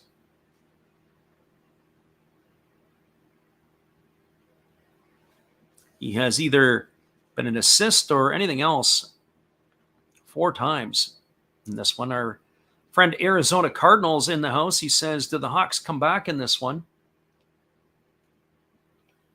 Well, it's a good question. As they throw over to first base, and diving back is Suzuki. I think it's the critical part is going to be the pitching here over the next couple innings to hold them in it. And they do have to get something back offensively. They had some chances. They had the chance in the first inning with 2 on and 1 out to score at least a run to get one back and gain some momentum, and they failed to do it. So what's going to happen here over the next couple innings with the pitching is going to dictate how this game is going to go. And there's a fastball that misses down, and the count is 2-0. So I would say right now, can they get back into it? Yes, they can. Will they get back into it? It's going to depend on what happens here in inning 4 and inning number 5. If Izumi can come in and stem the tide and hold the fort, and there's opportunity for them to be able to score some runs and get back, yes, they can. So here comes the 2-0 pitch. As they kick and deliver, it is a breaking ball swung on and tapped foul over on the third base side, and the count is now 2-1. So Arizona Cardinals says, is the 8.5 a solid bet? I think that was what a couple of people asked earlier on. I really, if I had to give you, I'm not the gambler. I'm not putting the money down on these games. But the way this game is going, I would say 8.5 is probably a solid bet at this point. We're not getting the best reliever in here or the better relievers of Fukuoka in. There's a chance right now that the Lions could stick some more runs on the board, and they almost did it in the last inning. So here comes the 2-1 offering. It's a fastball taken for a called strike. The count is now 2-2. That last inning there with that double by Ito that got stuck in the fence, that was an opportunity that was lost. If Jansen Witt could have delivered just a single, we'd be looking at a 6-0 ball game at this point, and you'd be cruising on your way to easily getting over top of that 8.5. So here comes the 2-2 offering as the right-hander Izumi steps off the rubber, and now he gets back on. Now he kicks and delivers. It is a fastball swung on it, is tapped slowly over to third. There was so much English on it, that ball ended up spinning into foul territory, and the third baseman Shuto spikes it down in disgust. It's going to keep the count at 2 balls and 2 strikes.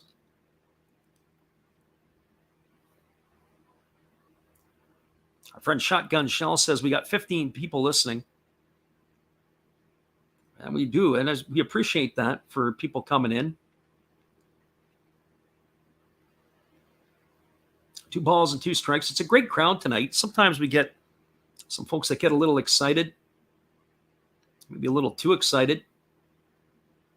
The alcohol starts kicking in and everything else, but it's a pretty fun crowd. Here we go. There's a ground ball that's hit over to the second baseman. It's fielded neatly by Makihara. He throws to first as the runner Suzuki was on the move. That's going to retire Tanesaki. It's going to go down as a ground out 4-3, but he does his job and advances the runner. He's gone for out number 1, and that's going to bring up the shortstop Sasuke Genda.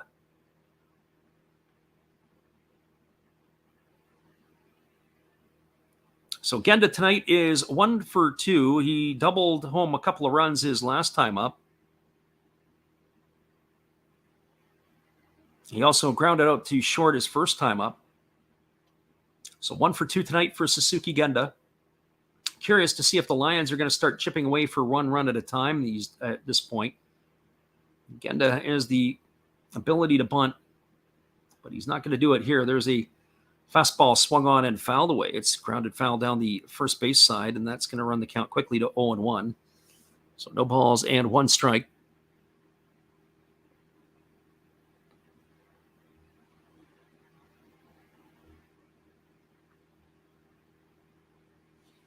So Izumi checks the sign from his catcher.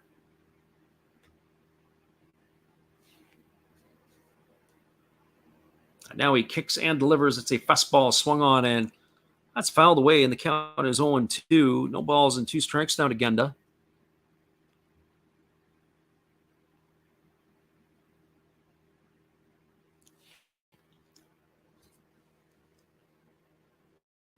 So no balls and 2 strikes. Tomoya Mori waits his turn on deck. As there's 1 gone here in the 4th inning, and the Lions have themselves a 4-0 lead. There's a runner at second. No balls and 2 strikes to Genda. Here comes the offering from the right-hander, Izumi, who kicks and delivers. It's a fastball swung on. It's grounded softly over to second. Fielded neatly by the second baseman, Makihara. He throws to first. Genda is retired on a ground out 4-3, and that is going to be out number 2. Advances Suzuki over to third, and that'll bring up the catcher, Tomoya Mori. So for Mori tonight, he is officially 0 for 1. He grounded back to the pitcher his second time up. He walked and scored the second run of the ball game in the first inning when he was driven home by Ning-Ting Wu. So Mori steps up to the plate, looking to cash in the 5th run for the Lions here. Lions stranded 4 runners on base through the first 3 innings. And the chance in that last inning to really blow this game apart. Here comes the first pitch to Mori. It is a fastball that misses outside. The count is 1-0. So 1 ball and no strikes.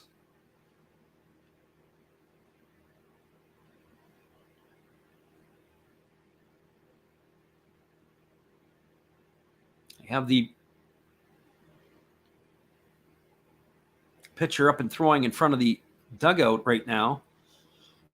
So the other thing that kind of is different in the Japanese league for some of our North American listeners is that pitch misses down for 2-0. The pitchers are allowed to get up and throw in between the innings just to play catch. You don't see that in Major League Baseball, but I don't necessarily see that as a bad thing. Certainly tonight,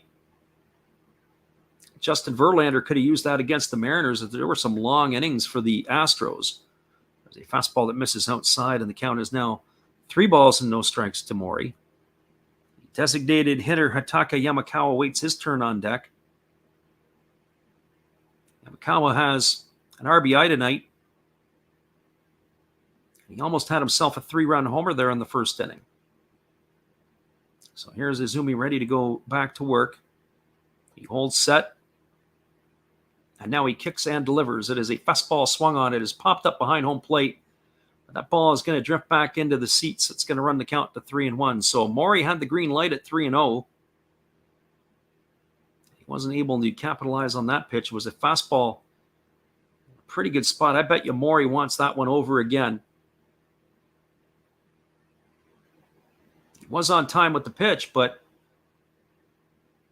he dropped the barrel head a little bit and got underneath it and fouled it straight back. So 3 balls and 1 strike to Mori. Pretty sure that Izumi does not want to face the next hitter, Yamakawa, with runners on. And there's a fastball swung on. This ball is lined in right center field. It's going to get down for a base hit. It's going to get all the way up to the wall. Yanagita fields it, and he throws it back in. And gliding into second base is Mori with a double. It's going to be an RBI as he brings home Suzuki. It's going to increase the Lions score to 5-0. So our friend Pete and our friend Arizona Cardinals, who were in here asking if 8.5 was a solid bet, with each passing inning, it looks like it's going to be a more solid bet all the time. And certainly if the Hawks can get back into this one, that could push it over even quicker. So 5-0 for the Lions here in the top of the fourth inning, and that's going to bring Hotaka Yamakawa to the plate. Yamakawa is 1 for 2 tonight. He singled and knocked a run in the first inning. He grounded out the third his last time up.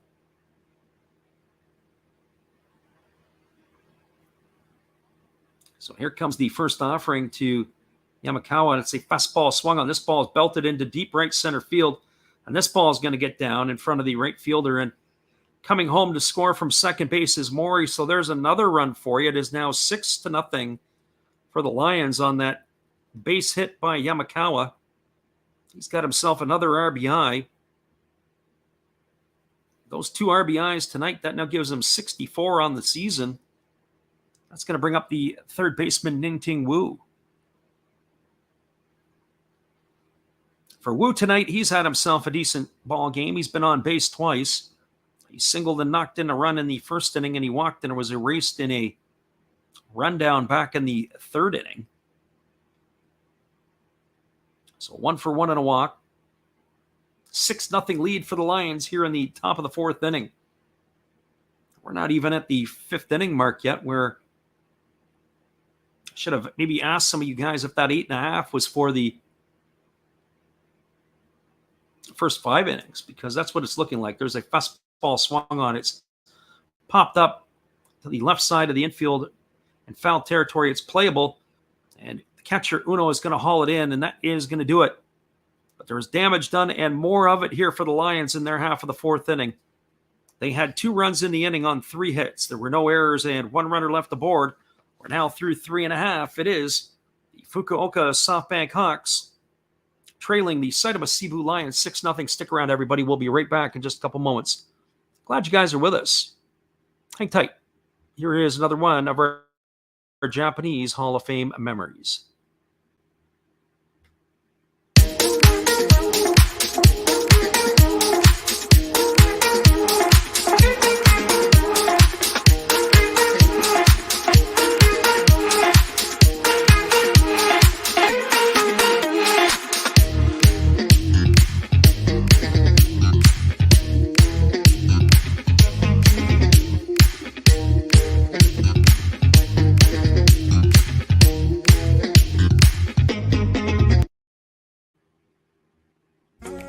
Everybody, thanks for checking out the game and Last Raps Baseball. This is Dave, Zero Thought Sports Cards. If you like pack openings, baseball, all that good stuff, check us out. Drop a comment on our channel this month to win a mystery pack of cards. All you gotta do is say Last Rap sent you to be entered, and we'll drop a video later on this month announcing the winner. Enjoy the game. Appreciate you, Dave. We'll be back in just a moment after a little bit of merengue. Hang tight, everybody.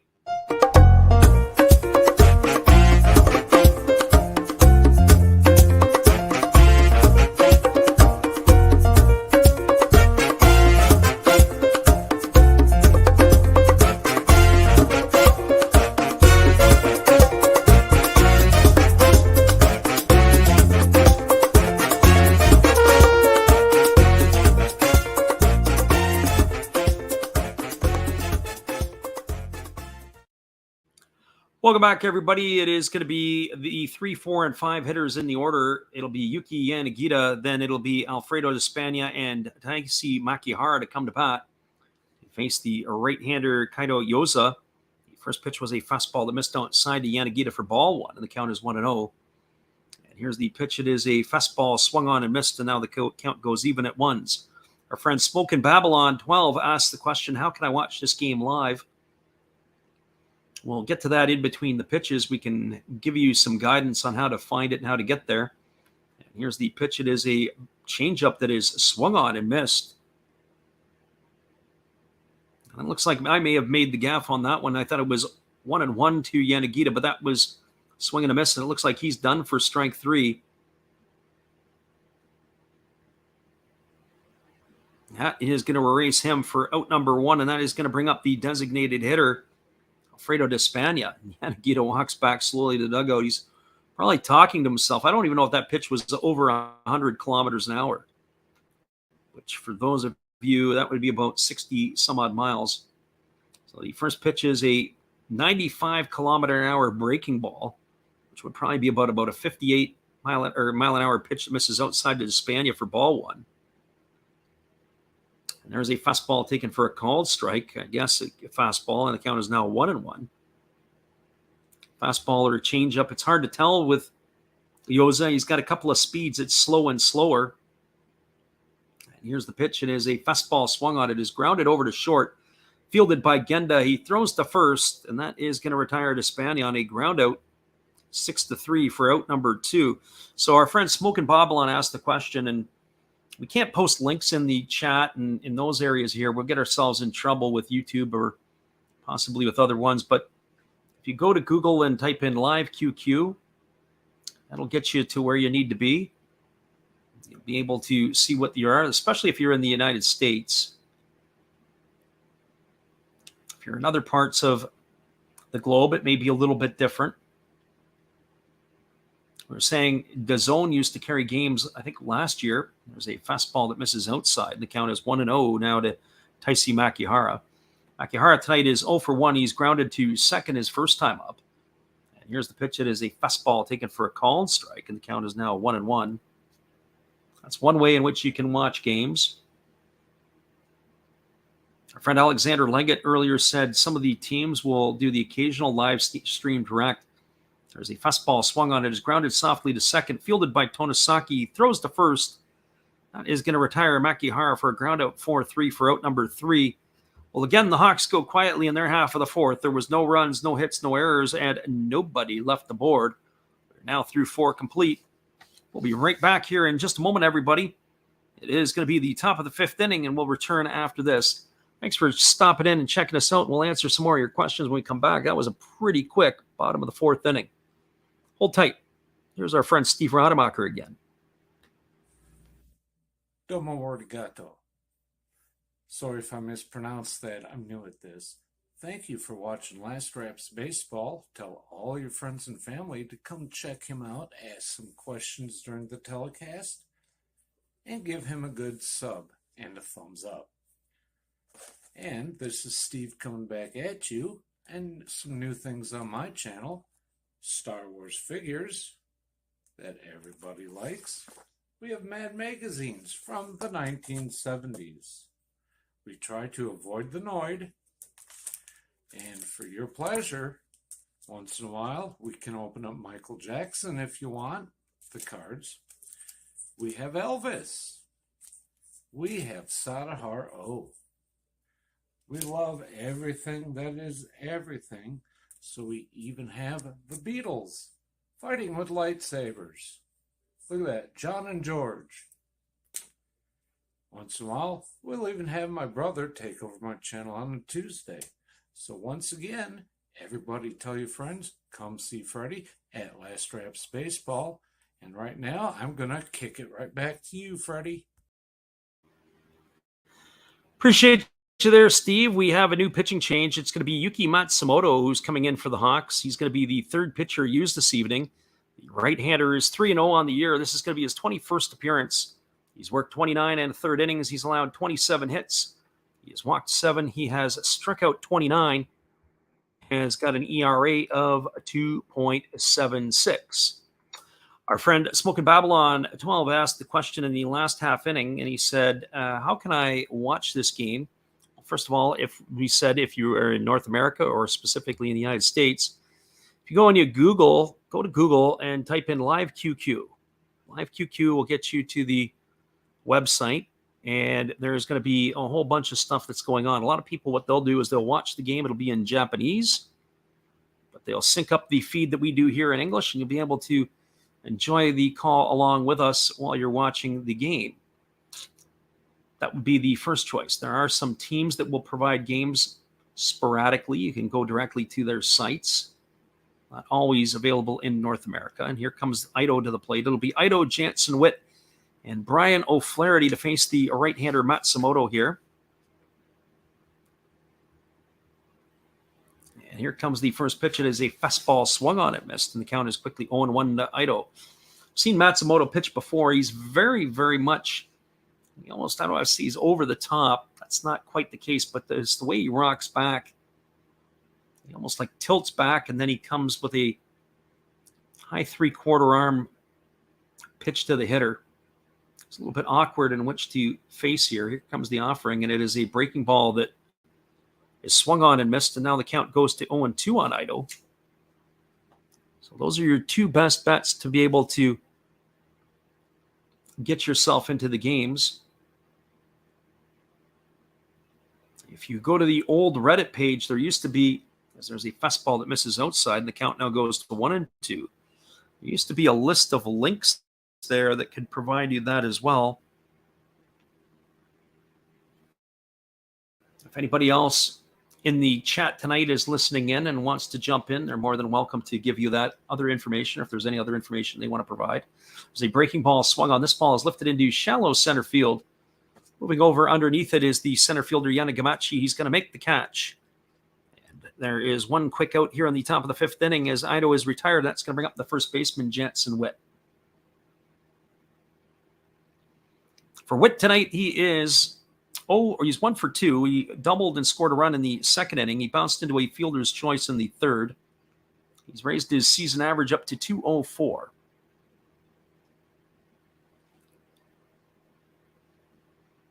So 6-0 lead here for the Seibu Lions as they're batting in the top half of the fifth inning, and there's a fastball swung on and missed, and the count is quickly 0-1 to Witt.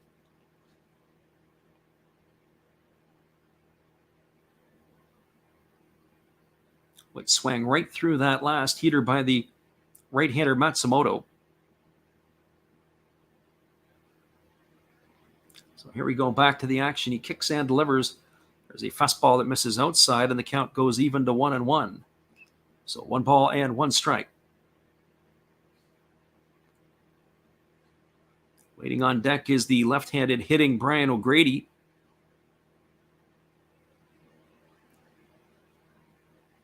I always find it fascinating sometimes how the managers in Japan roll out their batting orders. And here comes the pitch. It is a breaking ball that drops in for a called strike, and the count is 1-2. And it's not in a mocking way by any stretch.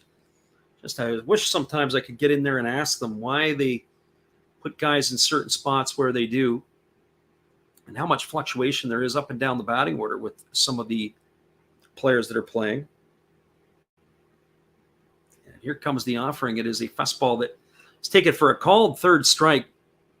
Witt stood there like the house by the side of the road and watched it go by for out number 2. He is retired. That's going to bring up Brian O'Grady. In the last inning, our friend Philip Lazarchuk asked the question. He says, who's my favorite MLB team? Grew up 20 minutes from old Detroit Tiger Stadium, downtown Detroit. So we live and breathe Tiger baseball. That would be the team we follow the most. And here's the first pitch that is delivered to O'Grady. It's a fastball taken at knees for a called strike. The count is 0-1. So no balls and 1 strike. Pete says, I bet the Hawks plus 5.5. Wish me luck.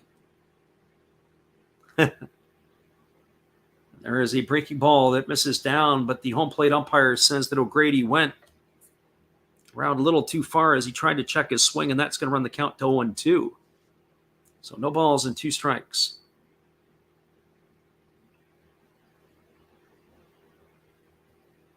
So here comes the offering now from Matsumoto. It's a fastball that misses upstairs, and the count now is 1-2. So 1 ball and 2 strikes to O'Grady.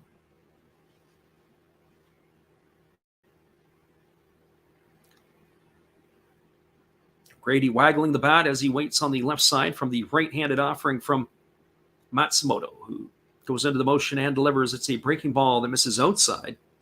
The count now goes to 2-2. So 2 balls and 2 strikes.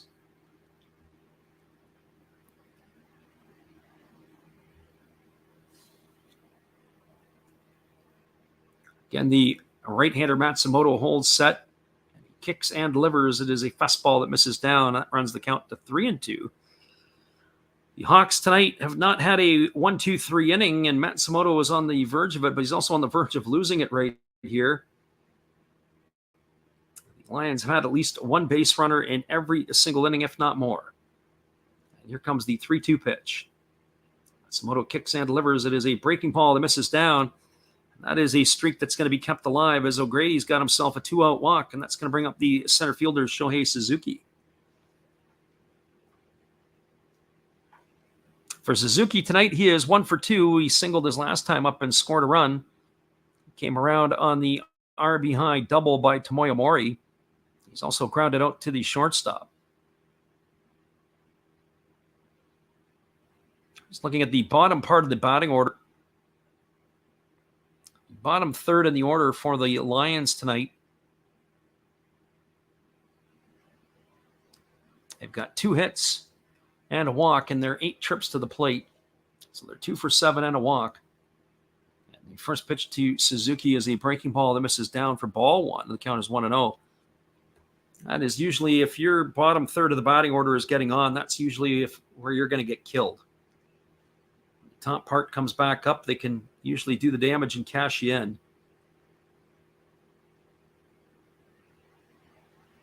So 1 ball and no strikes.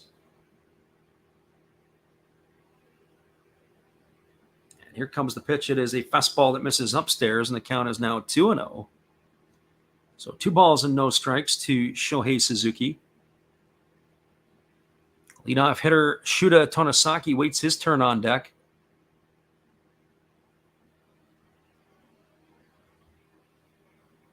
Get you that look at the out-of-town scoreboard after the bottom half of the 5th inning.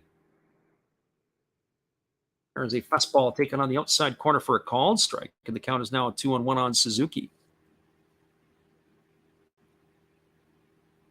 A look at the major league games earlier on.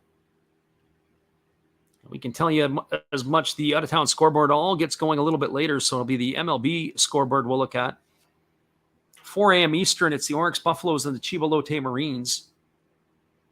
That is going to be at 1 a.m. Pacific, and there's a fastball lined into right field. It's going to get down for a base hit. O'Grady is going to stop at second. Suzuki is aboard with a single, and that's going to bring the top of the order to the plate. Is going to be Shuta Tonosaki. It's the 10th hit of the ball game for the Lions tonight. So at 4 a.m. Eastern or 1 o'clock Pacific, the Oryx Buffaloes and the Chiba Lotte Marines go at it. The Hokkaido Nippon Ham Fighters and Tohoku Rakuten Eagles, Golden Eagles, go at it at 5 a.m. Eastern or 2 a.m. Pacific, as do the Chinichi Dragons and Hiroshima Carp and the Yakult Swallows and Hanshin Tigers. The Murray Giants and Yokohama Dana Bay Stars, this whole series has been canceled. It's the number of players and staff that were infected with COVID has made the series between those 2 teams postponed.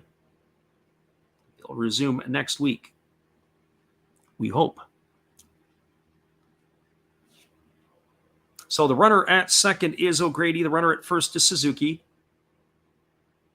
Conference on the mound is now over as the pitching coach has gone back to the dugout and Tonosaki steps to the plate. Tonosaki today is 1 for 2. He's got a single.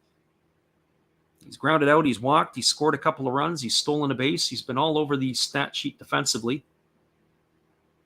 And here comes the first pitch from Matsumoto. It's a fastball swung on. It's fouled away straight back, and the count is 0-1. So no balls and 1 strike to Shuta Tonosaki.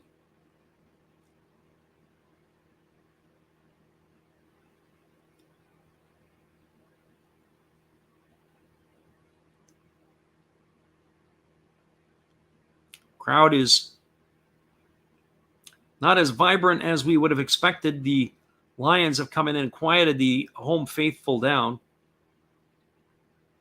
A little disappointed tonight. I would have wondered if we would have got the PayPay Dome to be opened. I've seen only 1 game that we've called live where the PayPay Dome roof, retractable roof, has been open. There's a fastball swung on and missed. The last pitch was at 95 miles an hour, and that's going to run the count now to 0-2 on Tonosaki. It's the second time tonight that we've seen the right-hander Matsumoto dial it up to over 95. So no balls and 2 strikes. Matsumoto gets his sign from his catcher Uno. He shakes him off. Now he nods in agreement and he's ready to go. Here comes the 0-2 offering. He holds set. And now he kicks and delivers. It's a fastball swung on it. Is grounded to short. Kavesi gets it. He steps on second. He throws to first. I don't know what he's doing over there. He didn't know the number of outs. He thought there was only one out. He ends up getting the runner forced at second base. That's going to force out Suzuki at second on a fielder's choice. He has erased a fielder's choice to 6 for out number 3, and that is going to do it here in the inning. So again, we've seen some boneheaded plays and with some weird plays so far in this game. But that tells me right then and there that the shortstop didn't know the number of outs in that spot, because he was able to beat him to the bag by a good 2 or 3 steps and still threw the backside over to first base. So there was no runs in the inning. There was a hit.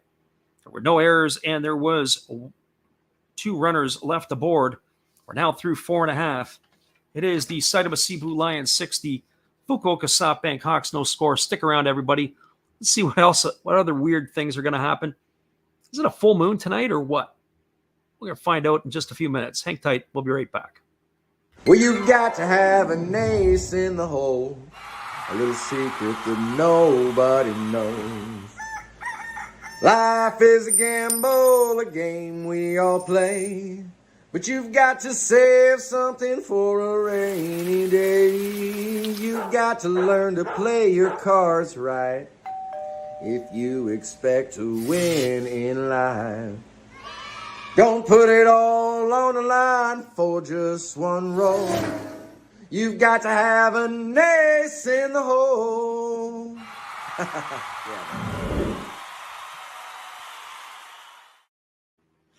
That's right, everybody. Be sure to check out Matt Hollis and his channel, Another Hollis Build, after the game, as we are bringing you the bottom of the 5th inning as the pitcher for the Seibu Lions, Kaito Yoza, is ready to come in for his 5th inning of work, as he has been very, very efficient in this one here.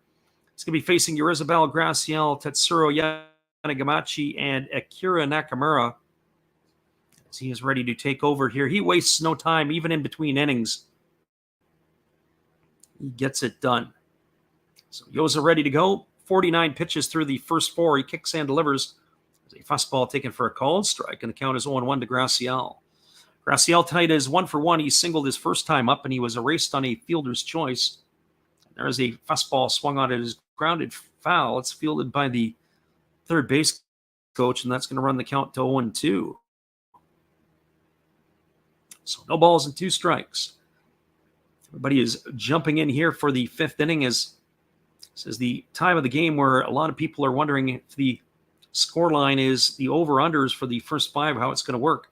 There's a fastball swung on and missed. And Graciel is gone on strikes for the first out of the inning, as he has gone for out number 1, and that will bring up the center fielder, Tetsuro Yanagamachi. For Yanagamachi, he is 0 for 1 tonight. He bounced into a fielder's choice his first time up. Pitcher Yoza here is absolutely slicing and dicing. He's making it look easy through his first 4 1/3 innings of work. And here's the pitch. It is a fastball taken for a called strike, and the count is 0-1. We mentioned tonight when the ball game began, he only had 9 walks in 66 1/3 innings. He's not come really close to walking anybody tonight other than Despania back in the first inning. It's the only count that he's gone to 3 balls on a hitter, and to Kavesi as well. There's a fastball that misses away, and the count is now 2-1. Our friend Quaffs is in here, and we welcome you. And there's a fastball swung on it, missed, and the count now goes to 2-2. Thanks for dropping in tonight in sunny Arizona. So 2 balls and 2 strikes. Of course, it's nighttime, so it's probably not so sunny right now. There's a changeup that misses outside, and now, just as we said that he's hardly gone to 3-ball counts, it's the first time since the first inning that he has done it here, has Yoza. And here's a pitch. It's a fastball swung on. It's drilled foul. It's going to reach the seats down the first base line. Keeps the count at 3-2. So 3 balls and 2 strikes. Right-hander Yoza back to work. He delivers. It's a Changeup taken for a called third strike. Yanagamachi stood there like the house by the side of the road and watched it go by for the second out of the inning. So 2 up and 2 away, and that is going to leave it all up to the first baseman, Akira Nakamura. It's the 4th strikeout recorded tonight by the starter Yoza. First one looking. So now here comes Nakamura to the plate. Here's the first offering. It is a changeup that misses down and away, and the count is 1-0. Frank Waff says, yeah, it's pretty cool at 87 Fahrenheit. I'm not sure what we're looking at right now, but I have a feeling it's pretty much in the same boat. And there's a fastball swung on. This is grounded through the 4-hole into right field. Nakamura has got himself a base hit single here with 2 gone in the 5th inning. It's going to bring up the catcher, Takashi Uno. So for Yoza, he has retired. He's consecutively retired 10 in a row here before that base hit by Nakamura. So Yoza has really been able to keep the Hawks off balance. The only threats they really had were back in the 1st inning when they had 2 on and 1 out. And Despania grounded into a double play. Those were the threats that they had, and everything else after that, it's been pretty much a easy one here. But we do have a pinch hitter coming in as the catcher Uno is going to be done for the night.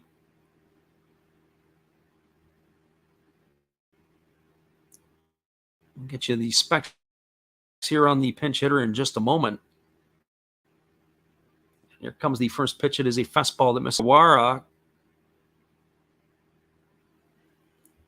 So Kenta Tanagawara is up to bat. The season he's only batting 167. He's hitting from the left side.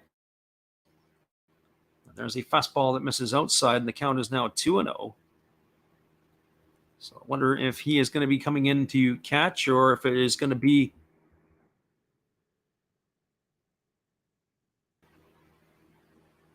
somebody else at this point. So here comes the 2-0 pitch. There's a fastball swung on. This ball is lifted into left center field, and it's going to get down for a base hit. So Tanagawara has got himself a single, and it's back-to-back singles here in the 5th inning with 2 out. That's going to bring up the top of the order, Yukio Shudo.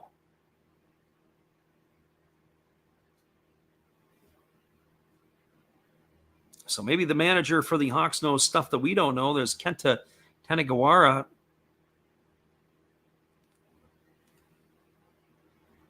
Got himself a base hit single there, and he was only entering tonight's fray 2 for 12 at the plate. Now he's 3 for 13, so he's raised his average up a little bit. So that brings Yukio Shudo up. He's 0 for 2 tonight. His average is dipped to 304 on the season. He's got 3 homers and 9 RBIs. Here's the first offering from Yoza. It's a changeup swung on and missed. Shudo almost swung himself into the ground on that one, literally. Shudo has flown to center and struck out his 2 trips to the plate.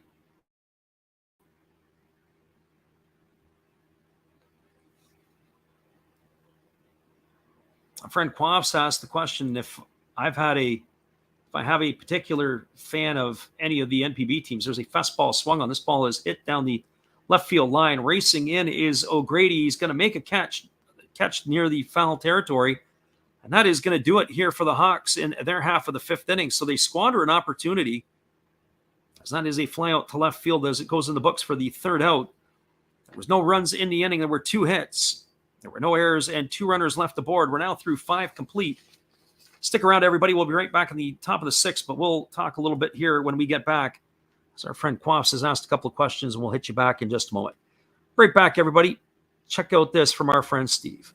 Hello, guys. Thank you for joining Freddie here on his baseball game. And I'm Steve Rademacher, and my channel is really all about everybody, including all my international friends. We have such stuff as non-sport packs from Canada, the OP cheese. We have the Greek Freak. We have money from around the world. We have lira. We have yen. We have francs, we have pounds, we have Deutschmarks, we have all kinds of cool stuff like that. We even have some cooler things like Japanese women wrestlers and OP-Chi baseball cards where I cannot read the back. We even have unopened material like the royal family, I know it's backwards, from London, England. Thank you for watching. Back to Freddie. Appreciate you there, Steve, and your support of our channel. Hang tight, everybody. We'll be back in just a moment. The call at the top of the sixth inning. It is a 6-0 ball game for the Seibu Seibu Lions. Hang tight.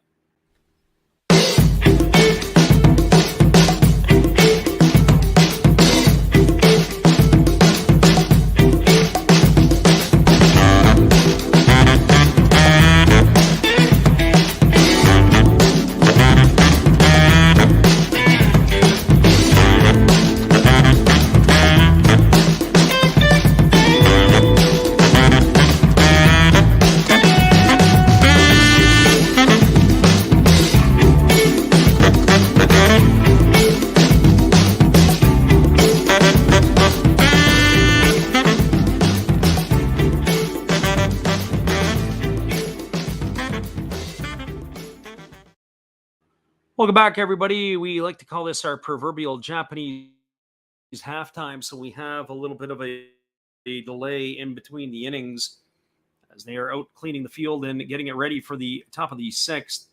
Our friend Quas asked the question. He says, do you have a favorite NPB team or just a fan of the game? No real fan of the NPB particular. They don't have a specific team. I do kind of fancy the way that the Tohoku Rakuten Golden Eagles, I like their offense. I like the way that they do things and get a chance. I like some of their hitters in their order. I just like the way they go about their business. But doesn't mean I like their team as a whole. I'm just not sure that they've got enough pitching to go deep. I really found it fun to watch Orcs last year play. That was kind of cool. I like watching games at the Koshin Stadium when they have the all-dirt infield. I also like watching the games at some of the other parks where they play the neutral site games. I think that's a great idea where they're out there playing at the neutral site and they've got different venues and they get the big crowds. I really like that a whole heck of a lot. Well, it looks like we're going back to the bullpen again as the Hawks are going to call on a left-hander this time as they are going to be replacing Matsumoto. This is going to be Shinya Kayama coming in, the diminutive lefty. He is a veteran. He's been in the NPB since 2012. It's his 28th appearance this year. He's more of a situational lefty. He's worked 13 innings. He's allowed 8 hits. He's walked 6. He's struck out 11, and he's got an ERA of 1.38. Curious to see if they're going to let him have a whole inning here. He's going to be facing Suzuki Genda, Tomoya Mori, and Otake Yamakawa, so you know he's got 2 left-handers coming straight up out of the gate. So that is where we stand here as Kayama is now in the ball game. So he's just completed his warm-up tosses. This is pitcher number 4 used now tonight by the Fukuoka SoftBank Hawks. So Genda, Mori, and Yamakawa to face the left-hander here. The top of the 6th inning, and it's Genda who's 1 for 3 tonight. He's got a double and a couple RBIs. He's grounded out to second and to short. First pitch is a fastball swung on and fouled away. The count is 0-1 to Genda. Genda has not been running like he has been in recent years, and he's also been hurt a little bit, not a regular in the side. Here comes the offering now from the left-hander who delivers a fastball outside. The count goes even at 1-1. Suzuki Genda's younger years, he was able to steal quite a bit of bases. 37, 34, 30, so 3 times over 30 bases. Last year he had 24, but he slowed down a little bit this year. He's only got 7. There's a fastball swung on. This ball is lined into center field. It's going to be a base hit as Genda is aboard with a single. his second hit of the ball game, and that is going to bring up the catcher Tomoya Mori.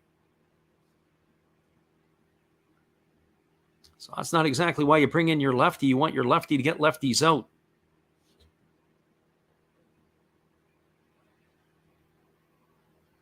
So Mori steps up to the plate. He's 1 for 2 tonight. He's got a double and an RBI. He's also walked. He's scored a couple of runs. He's grounded back to the pitcher.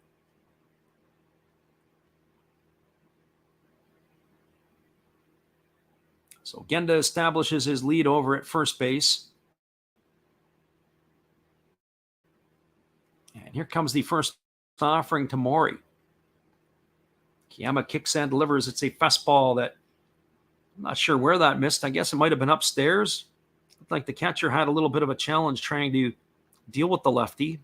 But that's 1-0, says the home plate umpire. So here comes the 1-0 offering. Kiyama holds at the belt. He kicks and fires. It's a fastball swung on and missed, and the count now goes to 1-1. Big fella Hataka Yamakawa waits his turn on deck. So 1 ball and 1 strike to Mori. He's got the distinctive silver batting gloves. They do not match the uniform that they are wearing tonight. Here comes the 1-1 pitch. There's a fastball that misses upstairs, and the count is now 2-1. So 2 balls and 1 strike to Mori.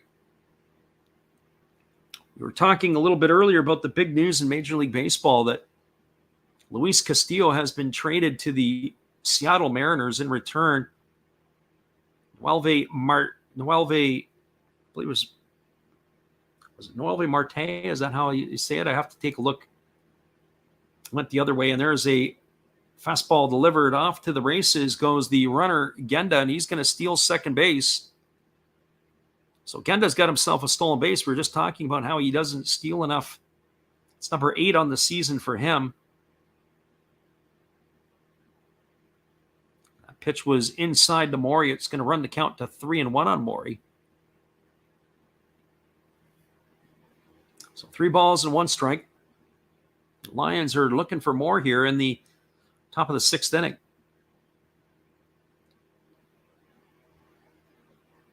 Here comes the offering from the lefty who kicks and delivers. It's a fastball that misses outside. And Mori is aboard with a walk, and that is going to put runners at first and second. That's going to bring Hataka Yamakawa to the plate. And our friend the living room has checked in. We got the living room in the house tonight. It's been a great crowd in here tonight so far. We're glad you could make it in here. Probably had a late night with the Blitzball boys, and more than likely was probably at the Club Alouette on Central Avenue holding it down.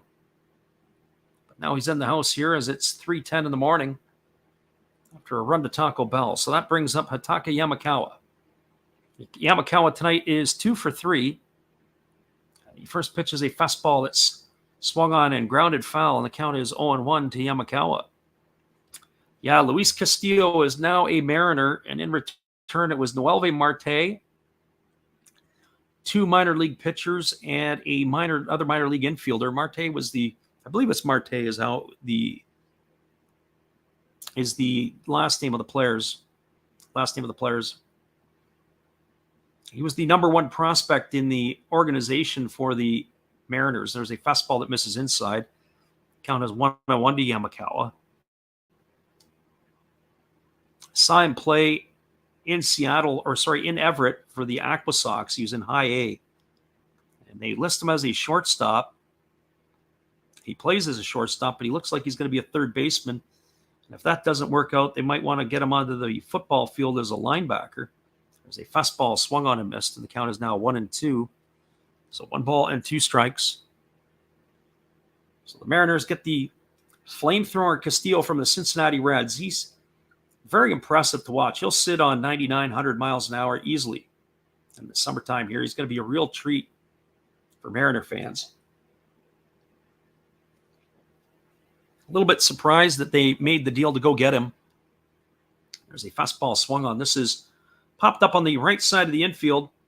Backing up on it is the first baseman And that is going to be Nakamura who hauls it in for the first out of the inning. So this is definitely the inning that you're just wondering what is going on here. They bring in a lefty. The first two lefties he faces get on board. They leave him in to face the home run leader in the Pacific League, Yamakawa, the right-handed hitting Yamakawa, and he gets him to pop up the first base. So that's going to bring up the third baseman, Ning-Ting Wu.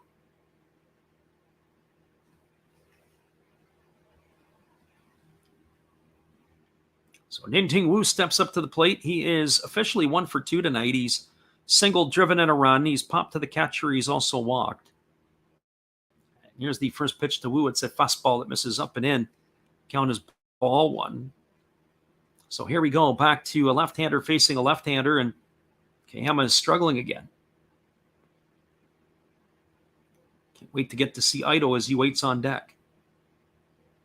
So here comes the 1-0 pitch to Wu. And now time has been called, and Kayama steps off the backside of the rubber, and he picks up the rosin bag, and he's ready to go back again.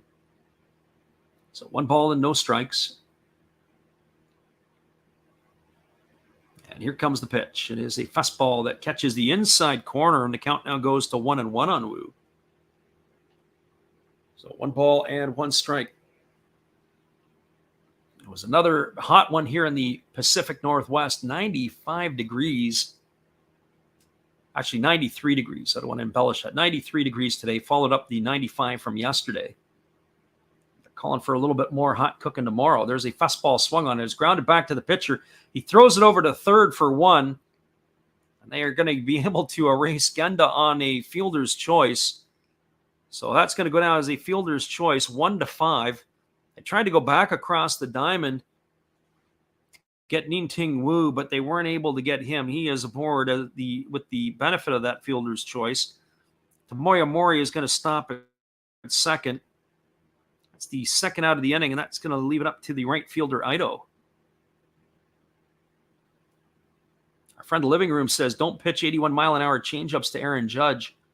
I didn't see I know the damage was 8 runs in the 8th tonight after the rain delay, but I didn't see what had transpired before that. So it looks like we're going to have ourselves a pitching change as Kayama's night is done. So 2/3 of an inning he has pitched. As the Hawks are out to make another change here as Ito is scheduled to come to bat. So we have ourselves another pitching change. We'll get you all the specifications here in just a moment. We're going to just take a little break. It's still 6-0 for the Lions. There's 2 outs here in the top of the 6th. Hawks, again, have continued the pitching parade. We'll get you that information when we come back in just a couple moments. Hang tight, everybody. We'll be right with you.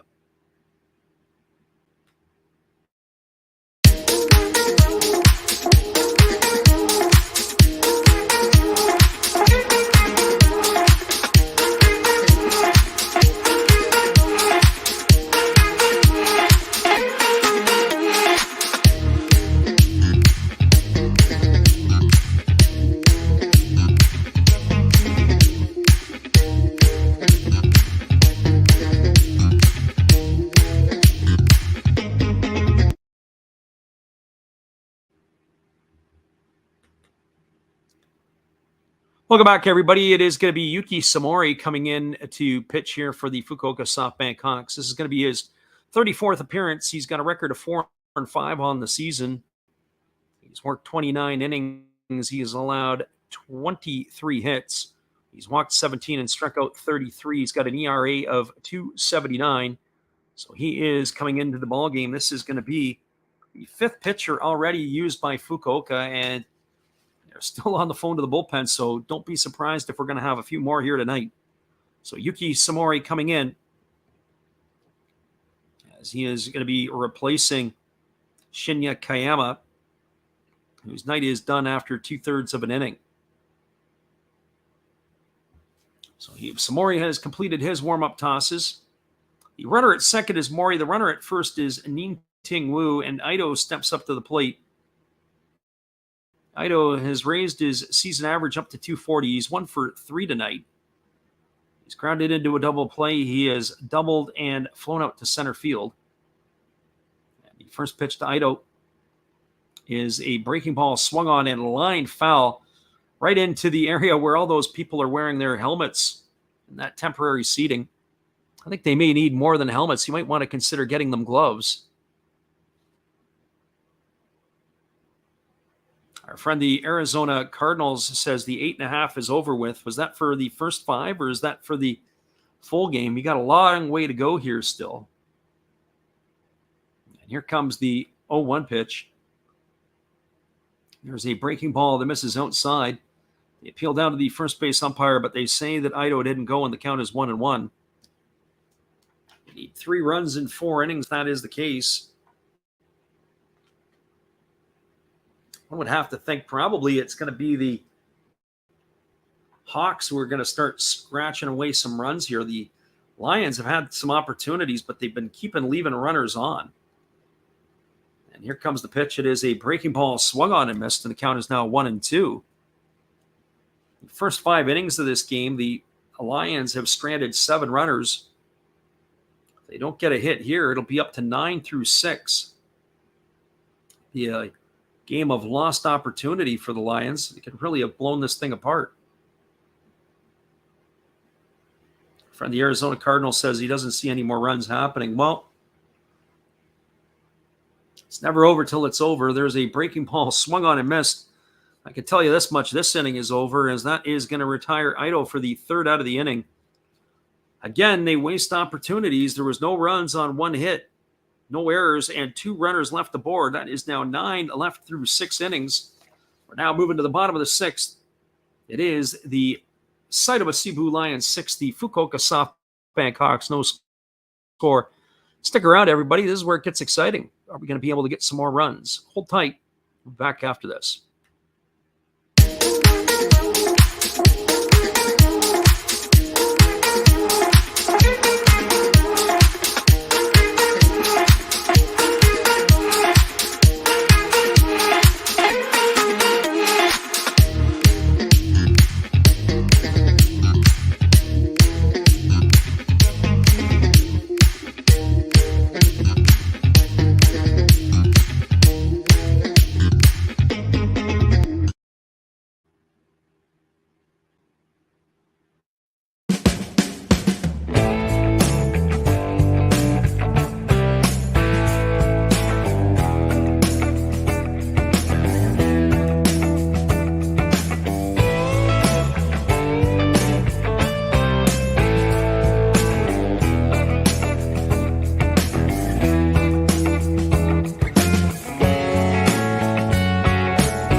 Welcome back, everybody. We are moving to the bottom half of the 6th inning. There's going to be the 2, 3, and 4 hitters in the batting order coming up for the Fukuoka SoftBank Hawks. That means Hikaru Kavesi, Yuki Yanagita, and Alfredo de Spagna all coming up to face the Seibu Seibu Lions right-hander Kaito Yoza, who has baffled the Hawks hitters tight through 5 innings. He has scattered 5 hits, hasn't walked anybody. He's got 66 pitches through the 5 innings. And here comes the first pitch. It is a fastball swung on and fouled away, and the count is 0-1 to Kavesi. Kavesi tonight doubled in the first inning. He was stranded at 3rd, and he's grounded out to 2nd. So he's 1 for 2 tonight. And here's the pitch. It is a fastball that misses upstairs, and the count is 1-1. I say fastball because I really put my tongue in cheek on that, as some of these pitches here, they're hardly above 130 kilometers an hour. There's one at 121 that misses low. The count is 2-1. So basically pitches in the low 70s. There's a fastball that is swung on and fouled away, and the count now goes to 2-2 on Kavesi. I wouldn't be surprised to see, I know our friend Arizona Cardinals says he's not convinced that there's going to be runs being scored. I actually can feel that we might see another home run or 2 in this game. Now, mind you, they might be solo shots. There's a fastball swung on and fouled away, and the count remains at 2-2. The ball does like to fly in the PayPay Dome. Not quite as much as the egg in Tokyo, but It does fly for sure. There's a fastball swung on, and it is lifted foul down the third baseline. It's going to keep the count at 2-2. That's the one thing that is noted there. It looked like Kavesi, or looked like Yoza tried to quick pitch Kavesi. Didn't really go into the big windup like he normally does. It looked like it was a soft leg kick and a really quick delivery to the plate, trying to mess up the timing of the hitter. So 2 balls and 2 strikes. Yoza gets his sign from his catcher, Uno, and now he goes into the motion. He delivers. It's a breaking ball swung on. It is chopped over the head of the pitcher. Genda ranging to his left. He fields it. He throws to first, and it's not in time. It's going to be a leadoff single here in the 6th inning for Kavesi. That might be exactly the tonic that the Hawks need to get things going, as that's going to bring up the right fielder Yuki Yanagita to the plate. For Yanagita tonight, he is 1 for 2. He singled in the 1st inning, and he struck out his last time up.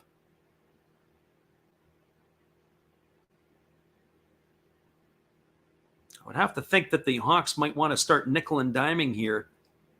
I know it's not really a bunting situation, and that's not what I'm talking about, but they're going to have to start clawing away by hitting choppers and whatever it might be to find ways to get on base. Slapping the ball around, and there's a fastball swung on. It is grounded over to second. They flip it to short for 1. Back to first. It's a double play, and Yanagita grounds into the 4-6-3 variety on the first pitch that he sees, and that is going to erase Kavesi at second. It's going to bring up the designated hitter, Alfredo Despania.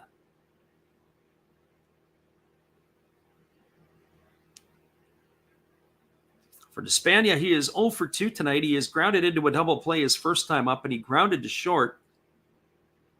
In the 4th inning, he's officially 0 for 2. So now ready to go to work is the right-hander. Yoza delivers a fastball that misses up, and the count is 1-0. So 1 ball and no strikes to Alfredo Despania. And there's a fastball that comes in and catches the inside corner, and the count now goes to 1-1.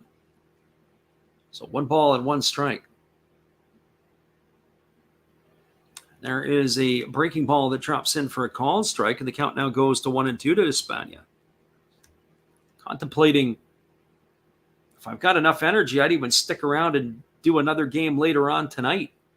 We've already done 2 so far. Why not make it a hat trick? And here's the pitch. It's the 1-2 pitch. It's a fastball swung on. This ball is belted to deep left field, but just not deep enough. As camping out underneath it is Brian O'Grady. He's going to make the catch, and that is going to do it for out number 3.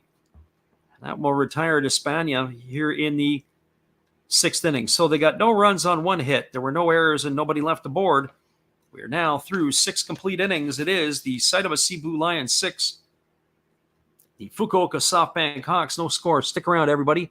We'll be back with the call at the top of the 7th after this when we return.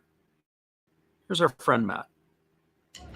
Good evening, ladies and gentlemen. Namaste. Hey, I hope you guys have been enjoying the game.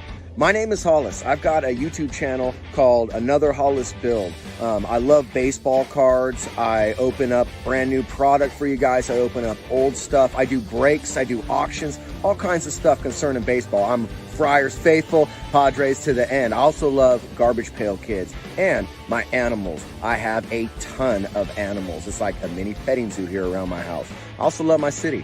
San Diego, baby. I'll take you all around the city and show you what's up. If you guys dig stuff like that, cruise on over and check it out. It's Another Hollis Build. If you dig it, subscribe. I'd really appreciate to have more follow me along on the journey. Hey, either way, you guys have a wonderful day or a beautiful, beautiful evening. No matter which one it is, make sure that you make it great, my friends. Big up Last Raps Baseball. Yeah, Freddie, let's go. One love and peace. Yeah, man.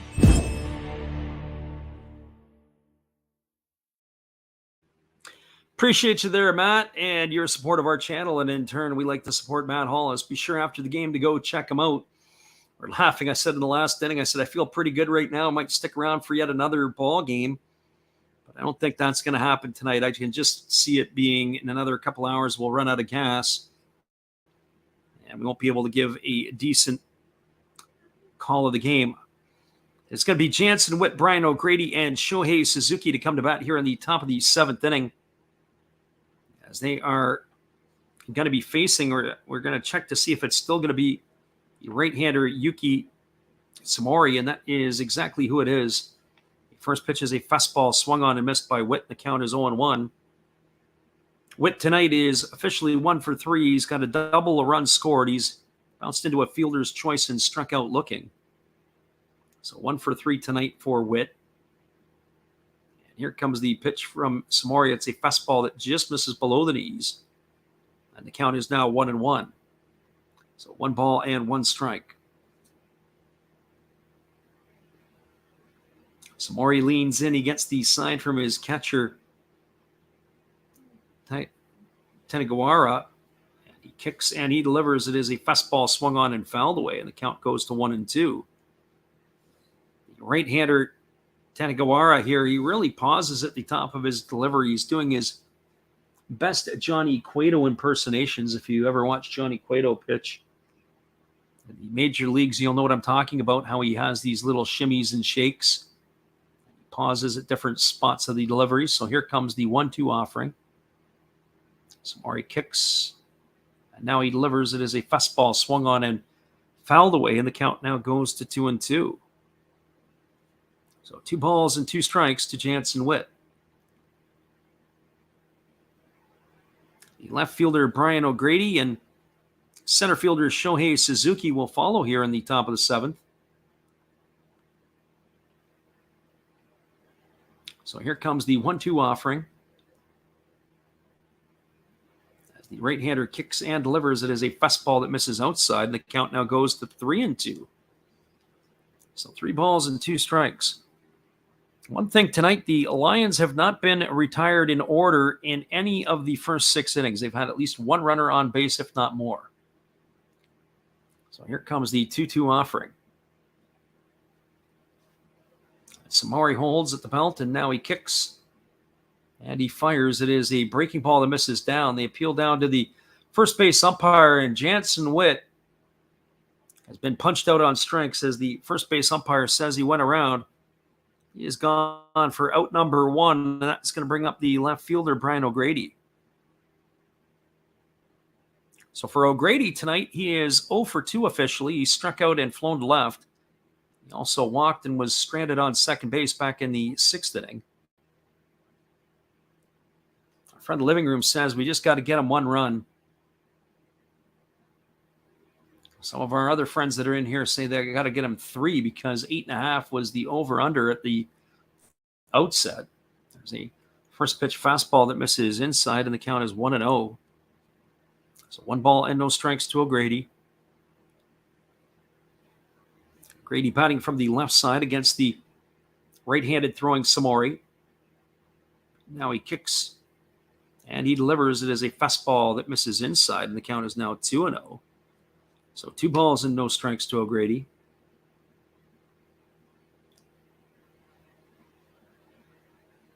O'Grady digs himself in, and he's ready to get the offering from the right-hander here, who kicks, and he delivers. It is a fastball that catches the inside corner for a called strike, and the count is now 2-1.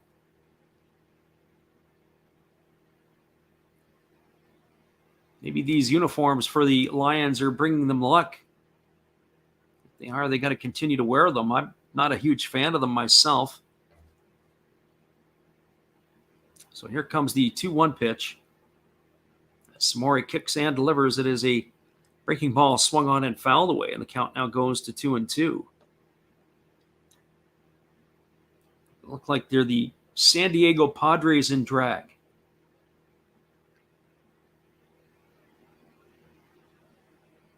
I'm not a huge fan of the Padres uniforms, so that would be my take on this one here. It's a little softer color. There's no real brown in it like the Friars have. It's more of that camo look that they wear on the weekend games. So here's the 2-2 pitch. Samori kicks and delivers. It's a fastball swung on and missed. And O'Grady is gone on strike. So back-to-back strikeouts here. That's 2 up and 2 away. That's going to bring up the center fielder, Shohei Suzuki. I knew that might get a response out of somebody. Shotgun Shell's in here. Thought that was pretty good. I just can't remember if Shotgun Shell's the Dodger fan or the Giant fan. For some reason, I think he's more in the northern part of California. So Samori now ready to face Shohei Suzuki as he kicks and delivers. The first pitch is a breaking ball that drops in for a called strike, and the count is quickly 0-1. Living Room says he got 6.5 at just around 12:30 his time. Over was the dog. And here comes the 0-1 pitch. It is a breaking ball swung on. This ball is tapped slowly over to second. Fielded on the run by the second baseman for the Hawks, and that is Makihara, who throws to first. And Suzuki's going to be retired on a ground out 4-3. It's the first time that the Lions have gone in order. There were no runs, no hits, no errors, and nobody left the board. We are now through 6.5 innings. It is the Fukuoka SoftBank Hawks trailing the Seibu Seibu Lions 6-0. Stick around, everybody. We'll be back in just a couple moments with the call after this. We're glad you guys can be here with us. Here's another one from our friend Steve. But before we do that, here's something to get you excited.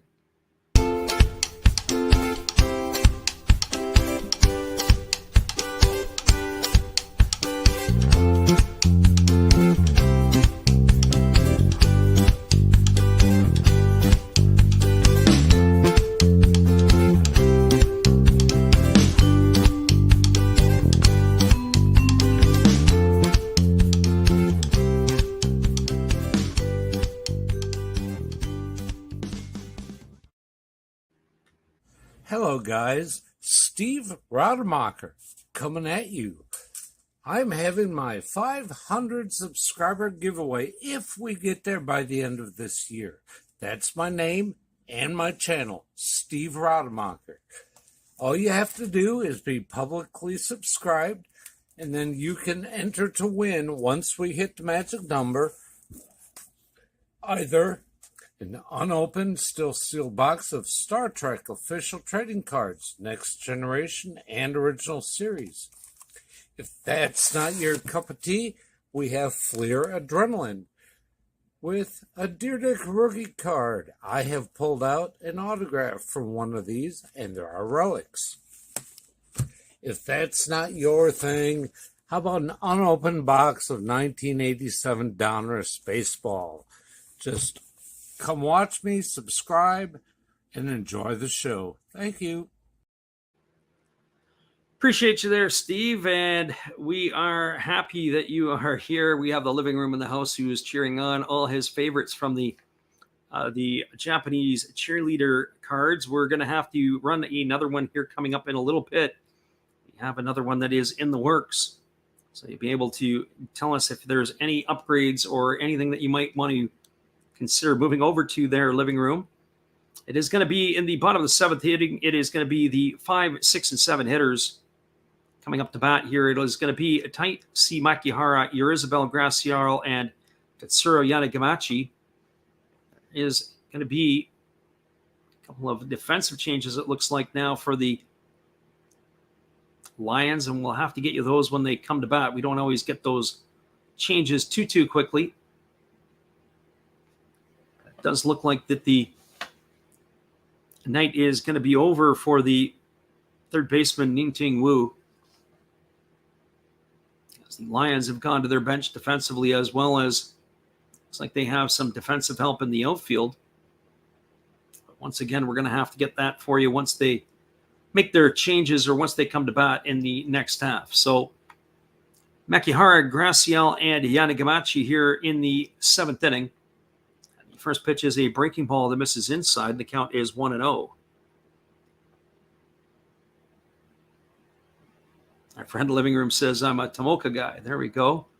There's a fastball taken for a called strike, and the count is now 1-1 to Makihara. I have to tell you, the Japanese people, when I was in Japan, the very, very considerate is the way I would put the population. There is a breaking ball that misses inside, and the count is now 2-1. I was in Kyoto, and I was in the train station, and I was wanting to get back to Osaka. There's a fastball swung on and it is fouled away, and the count now goes to 2-2. And I was waiting on a train line and to catch the train back to Osaka, or at least the train I thought I was at. And I was supposed to catch the Thunderbird train, and I think it was like 44. And here's the 2-2 pitch. It is a fastball swung on. It is chopped slowly over to short. Genda fields it. He throws to first. That's going to retire Makihara on a ground out 6-3 for out number 1. So 1 up and 1 away. It's going to bring up the left fielder, Eurizabel Graciel. For Graciel tonight, he is 1 for 2. He's got a single in 2 trips. He is also struck out. So I get on this train, and it ends up that I needed my train that I was jumping on was supposed to be a different train because my train was late.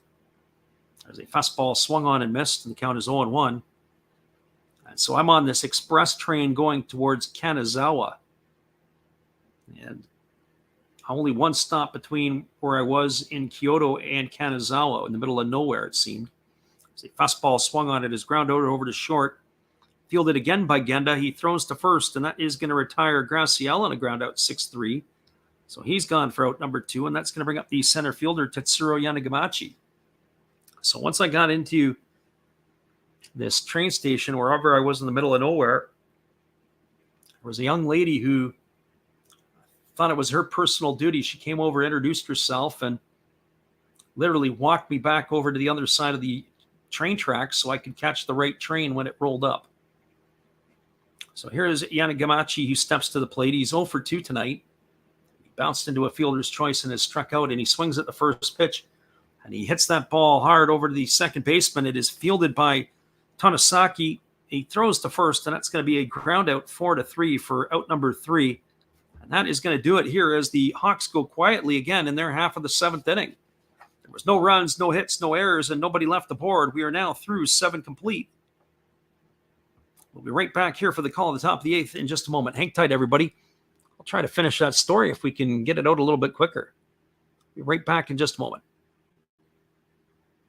Hey everybody, thanks for checking out the game and Last Raps Baseball. This is Dave, Zero Thought Sports Cards. If you like pack openings, baseball, all that good stuff, check us out. Drop a comment on our channel this month to win a mystery pack of cards. All you gotta do is say Last Rap sent you to be entered. And we'll drop a video later on this month announcing the winner. Enjoy the game.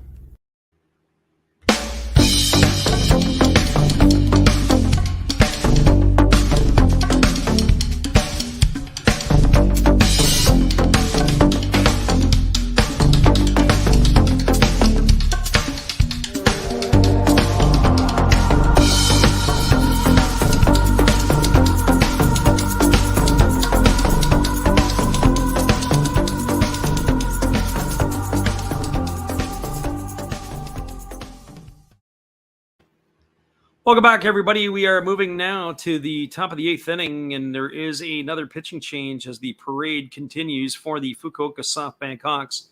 This is pitcher number 6 in the ballgame. It's going to be Koya Fuji.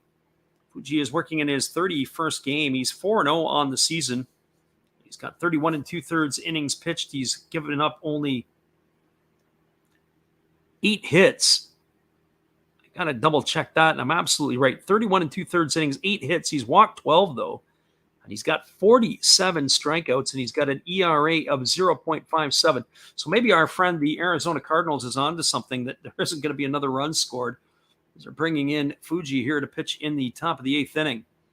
The only problem is that the Hawks need to find some offense in their half of the 8th inning to do some damage. Fuji was with the Hiroshima Toyo Carp from 2017, 18, and 19. He missed the last 2 seasons. Now he is pitching for the Hawks here in 2022. Right-hander is now taking over on the mound. Started to tell that story, or at least give you the crux of that story of how I got on the wrong train. And that is going to be the top of the order here with Tanasaki, Genda, and Mori to face the pitcher Fuji here. Here's the first pitch. It is a fastball swung on and missed. That pitch there was at 97 miles an hour on the gun.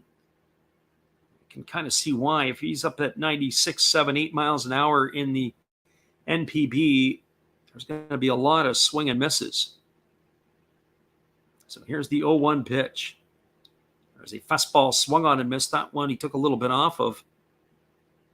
It was still up at 96 miles an hour. The bottom line is that when I was kind of confused as to where I was going and what I was doing and got on the wrong train, you see that a lot, that the Japanese locals, as there is a fastball that misses down and away, the count is 1-2, they will take their time to do whatever they can to help the tourists. There's a very considerate piece to the population that we don't always see in North America. There's a fastball that is swung on and missed, and they're going to throw down to first base, and that is going to retire Tonosaki. It's going to go down as a K 2-3 for the first out of the inning. And that'll bring up the shortstop, Suzuki Genda. Another thing I talk about consideration, I was in Osaka. I was in a Starbucks. I've been walking around for most of the day, and I needed a chance to sit down and cool the heels, and I wanted to plug in my computer and do a little bit of work. And there was a lady who came to sit beside me, and there's a first pitch fastball that misses outside, and the count is 1-0. And she takes off her coat, and she puts her wallet down beside me and just walks away. Goes to the washroom, whatever she does, comes back, takes money out of her wallet, leaves it there sitting beside me, and there's a fastball swung on and missed. And the count is 1-1.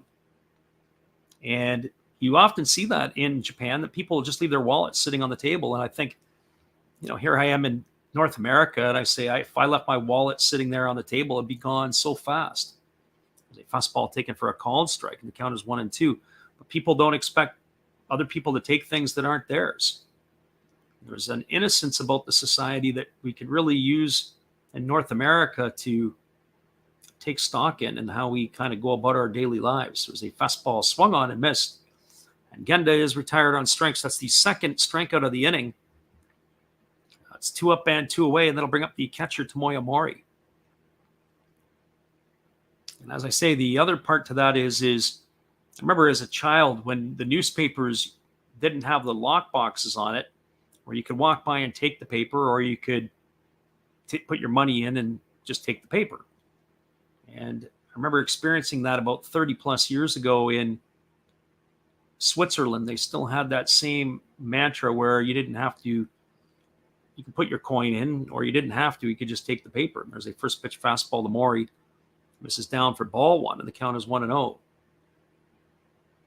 But I think a lot of those times are long behind us now in North America. We can't just leave anything around and about. So 1 ball and no strikes to Mori. There's still people out in the prairies who don't even lock their doors at night. There's a fastball that misses outside, and the count is 2-0. Living in the middle of the country, in the middle of nowhere, why lock the doors? Unless it's the cattle or the pigs or somebody that's coming to one of the barnyard animals knocking on your door. There's probably nobody coming. So here's the 2-0 pitch. There's a fastball swung on and tap foul. The count is now 2-1 to Mori. Mori tonight has been busy. He's been on base 3 times tonight. He's doubled home a run and scored a run. He's actually walked twice and scored 2 runs in the ball game, and he's also grounded back to the pitcher. So Mori is officially 1 for 2 in the books with a couple of walks. So here comes the 2-1 pitch to Mori as Fuji kicks and delivers. It's a fastball swung on and fouled away, and the count is now 2-2. A friend Shotgun Shell says that's how horror stories are made. Yeah, unfortunately, there was a crazy event here a number of years ago. Greyhound no longer has service north of the border in Canada. There has been some backfill as Flixbus and others have come through. So here comes the 2-2 pitch. There's a split finger pitch that misses down, and the count is now 3-2 to Mori. There was a incident on a bus, cross-Canada bus. I remember plus 30 years ago taking a bus from Calgary to Toronto, 56 hours. And, you're sleeping on the bus, you're meeting different people, you're talking and all the rest of that stuff. And there was a bus ride of somebody in Manitoba As there's a fastball swung on. This is grounded over to second, is fielded by the second baseman, Makihara. He throws to first, and that is going to retire Mori as a ground out 4-3 for out number 3, and that's going to do it here in the top of the 8th inning. So for the Lions, no runs, no hits, no errors, and nobody left aboard. We're now through 7.5. It is the Saitama Seibu Lions 6, the Fukuoka SoftBank Hawks. No score. Stick around, everybody. I'll be back to finish that horror story for Shotgun Shell when I return after this. Hang tight, everybody. We'll be right back with our friend Dave.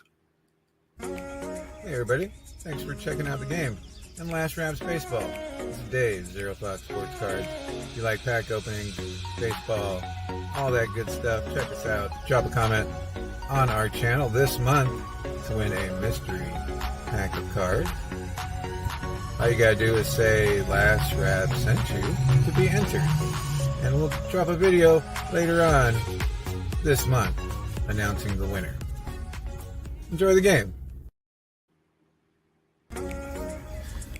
Thanks for checking out Freddie and Last Raps Baseball. It's time to announce the winner of this month's mystery pack. Boom! Josh S., you're the winner. Congratulations. Enjoy the game, and remember to tell Steve Rademacher, pick a haircut. Back to the game. Thanks a lot there, Dave. We got Kaito Yoza coming back out for his 8th inning of work. He has been an absolute machine tonight. We were telling a little story in the last inning. We're talking about Shotgun Shell says that's how horror stories are made.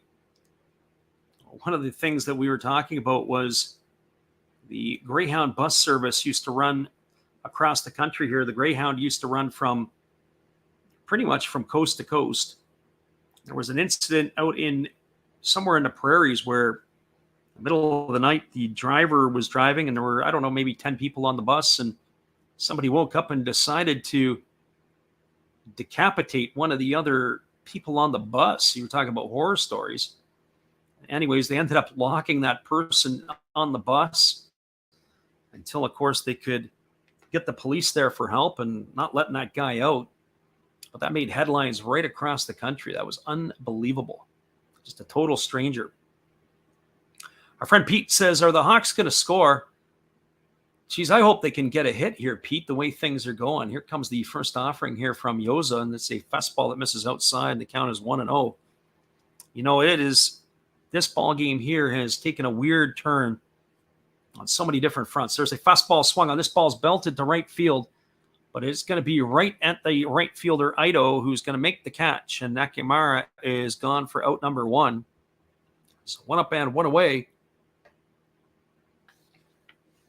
Pitcher Yoza has absolutely stymied the batters today for the Fukuoka SoftBank Hawks. He has been better than advertised. Our friend Quaff says his girlfriend almost had her purse stolen at the mall a while back. Sad that people are like that. Yeah, it's unfortunate, especially in this time in the world that people are just desperate. So Kenta Taniguara is at the plate. He came in as a pinch hitter for the catcher Uno in the 5th inning. He singled his first time up.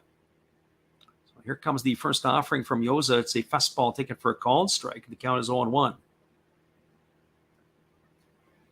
So yeah, especially right now, I think it's only going to be a little bit more challenging for a lot of us. There's a fastball swung on. This ball is lifted into left field, coming in underneath it and making the grab. And that is going to retire Taniguara for the second out of the inning. It's the fly ball to the left fielder. It's no longer O'Grady out there, so we'll have to get the change on that.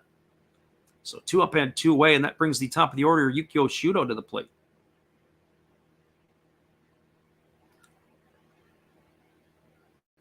At least we think it's Shudo. We're going to have to do a double check here as the Hawks are doing it is a pinch hitter. So we have a pinch hitter in for the Hawks. This is going to be number 99. And the first pitch from Yoza is a fastball swung on and missed. The count is quickly 0-1. So this is Nomura stepping up here. Sami Nomura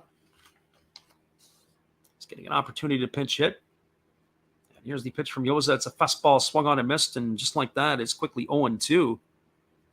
So no balls and 2 strikes to Asami Nomura. Is hitting .234 on the season.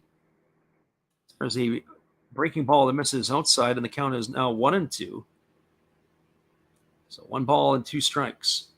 Yoza wastes very little time as he's ready to go back to work. Here comes pitch number 94 of the ball game. There's a breaking ball swung on. This ball is driven into right center field, and this ball is going to get down. It's going to get up the gap. It's going to get all the way to the wall. Digging for 2 is Nomura. He's rounding second, heading to third, and he's going to get himself a 2-out triple. And that is going to get the crowd excited about something because the Hawks have not had a lot to get excited about tonight. Asami Nomura hits a triple with 2 outs here, and that's going to bring up Hikaru Kavesi to the plate with 2 gone here in the 8th inning. So for Kavesi tonight, he's figured out Yoza. He's got 2 hits and 3 trips to the plate. He's got a single, a double, and a ground out.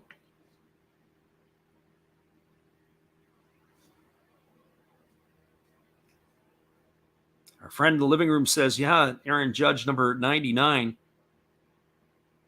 Aaron Judge with wheels. So here comes the first pitch. It is a fastball that misses outside to Kavesi. The count is 1-0.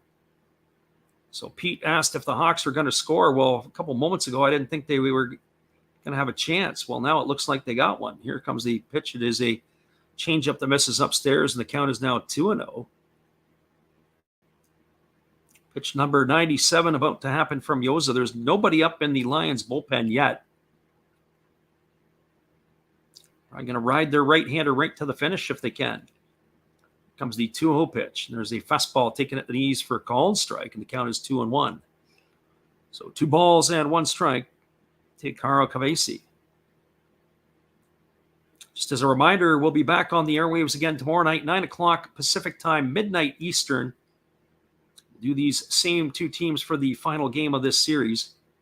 There's a fastball swung on it as grounded foul over past the first base coach, and that's going to run the count now to 2-2 on Kavesi.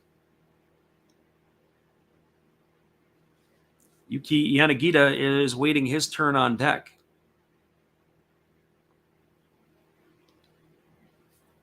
So 2 balls and 2 strikes to Kavesi. The runner at third is Nomura. Kavesi waggles the bat. Now he asks for time as he steps out. Cleans his eyes, and he'll be ready to go again here.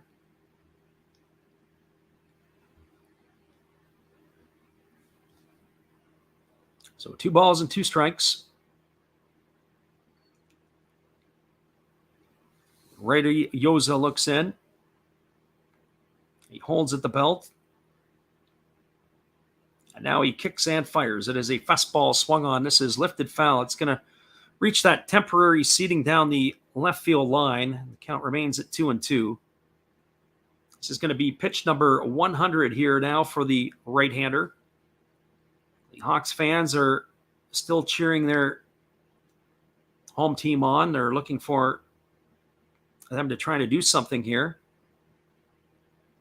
Make it a lot easier for those playing the over-under at 8.5 if the Hawks could do something here. And there's a fastball swung on. This ball is lifted into deep right center field. Moving over is the center fielder, and that is Suzuki. He makes the catch. And that is going to do it here for the 3rd out of the inning, and it will retire Kavesi. And so the Hawks, they threaten, but they don't score. There was no runs on 1 hit, no errors, and 1 runner left on base. We are now through 8 complete. It is the Saitama Seibu Lions 6, the Fukuoka SoftBank Hawks no score. Stick around, everybody. We'll be back with the call at the top of the 9th inning when we return. We appreciate you guys for being here. Hold tight. Here is our friend Steve again. Where are you, Steve? Hello, guys. Thank you for joining Freddie here on his baseball game. And I'm Steve Rademacher, and my channel is really all about everybody, including all my international friends. We have such stuff as non-sport packs from Canada, the OP Cheese. We have the Greek Freak. We have money from around the world. We have lira. We have yen. We have francs, we have pounds, we have Deutschmarks, we have all kinds of cool stuff like that. We even have some cooler things like Japanese women wrestlers and OP-Chi baseball cards where I cannot read the back. We even have unopened material like the royal family, I know it's backwards, from London, England. Thank you for watching. Back to Freddie. Appreciate you there, Steve, and your support of our channel. And in turn, we support Steve Rademacher. It is going to be the heart of the Seibu Seibu Lion batting order coming up here. It'll be Hataka, Yamakawa, Ning-Ting Wu, and Ito.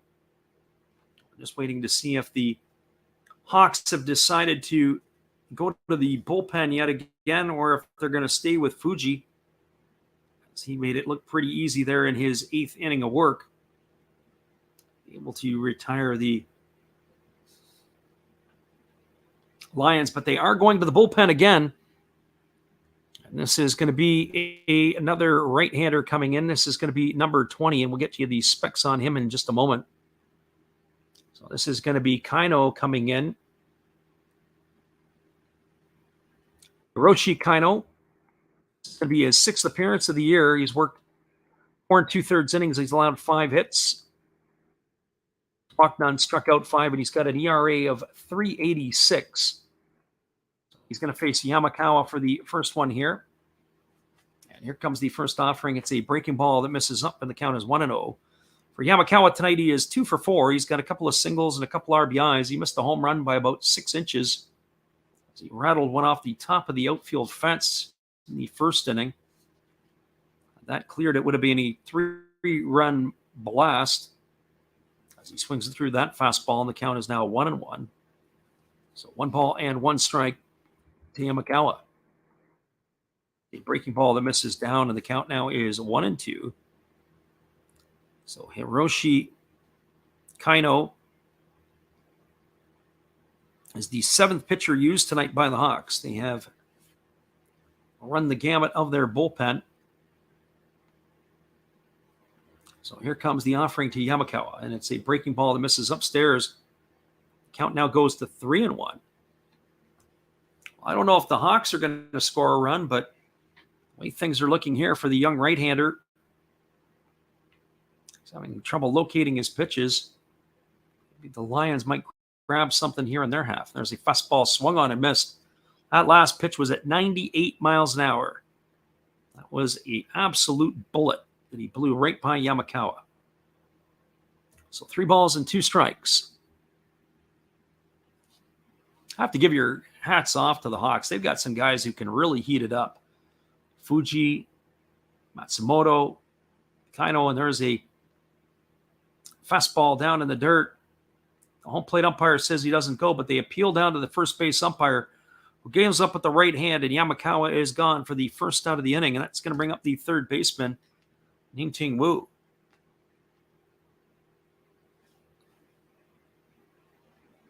So for Wu, on the evening, he's been on base 3 times, but he's in the books at 1 for 3. He has bounced into a fielder's choice. He has walked.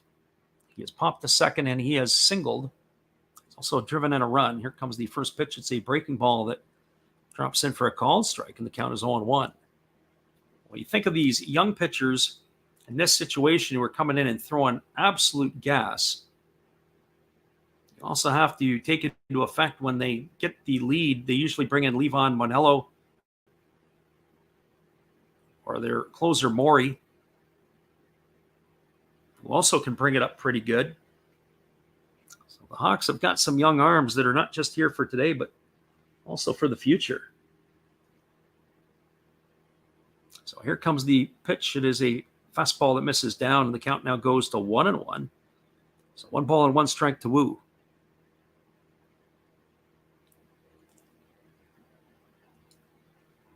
The Lions in today's ball game have stranded 9 runners aboard, but nobody since the 6th inning.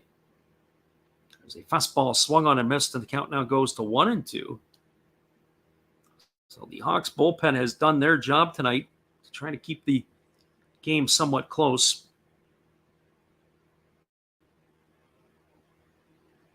Offense has been stymied by the starter Yoza. Not only has their offense been stymied, I've been stymied. I really didn't expect to see what we've seen tonight from this sidewinding right-hander. So here's the 1-2 offering. As a fastball swung on and fouled away, and the count remains at 1-2 to Nitingwu. 6-0, the Lions have the lead here. It's in the top half of the 9th inning. The Hawks are going to need some instant runs in the bottom of the 9th inning. Be able to get back in this one. One thing I will say is there's not too many people have left the ballpark. If this was North America, they'd probably be half empty by now. There's a fastball that misses outside, and the count's now 2-2. I always get a chuckle because the chuckle is that they used to say about Kansas City Royal fans is that they used to get there in the 3rd inning and leave by the 6th. Well, that's not just exclusive to Kansas City. A lot of places people will do that, especially when you get away from the East. There's a split finger pitch that misses down, and the count now is 3-2 to Wu. So 3 balls and 2 strikes. People are racing to the exits trying to get to their cars so that they don't have to get stuck in traffic getting out. So 3 balls and 2 strikes. Kind of holds at the chest, and now he kicks and delivers. It's a fastball swung on and fouled away, and the count remains at 3-2. So this is turning into a bit of a battle now. This is going to be the 8th pitch of the at-bat for Nitingwu.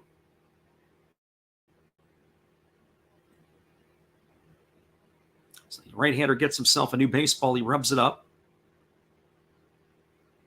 He's ready to go back at it again. Here comes the offering now. It's 3 balls and 2 strikes. Here's the pitch to Wu. That's a split finger pitch that misses down, and Wu's going to get on board again. The 4th time tonight as he's drawn a walk, and that is going to bring up the right fielder Ito.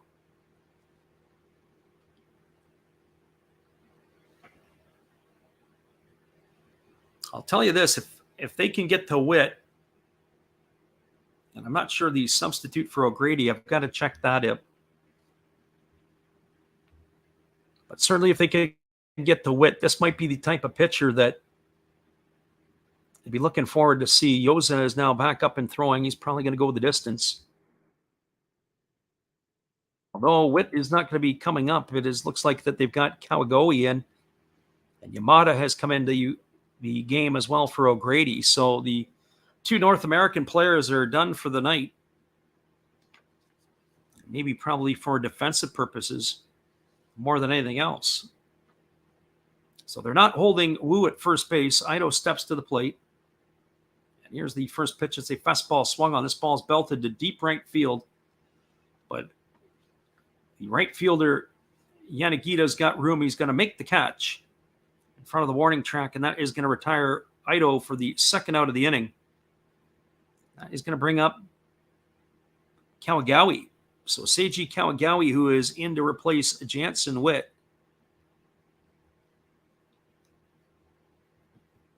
Will get his first at-bat tonight. Kawagoe is hitting .256 on the season. He bats from the left side.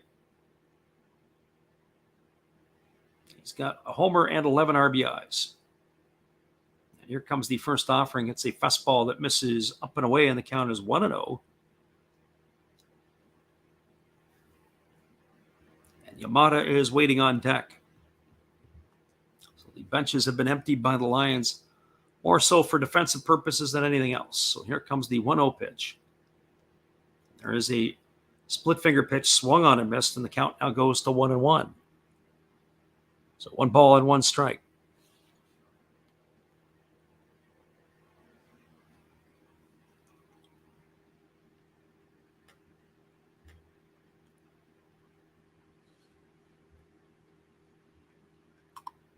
Everything is quieted down so much. We are in the top of the 9th inning. Have to update our ticker.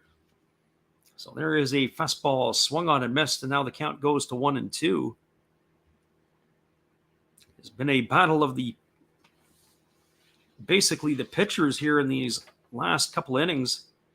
Since they've gone to the bullpens, our friend the Arizona Cardinals was probably right, as he was professing that the game was probably not going to have any more runs. He is looking prophetic, as he made that statement after the 6th inning, or in the end of the 6th inning. Here's the 1-2 pitch. There's a fastball that misses down, and the count now goes to 2-2. So 2 balls and 2 strikes.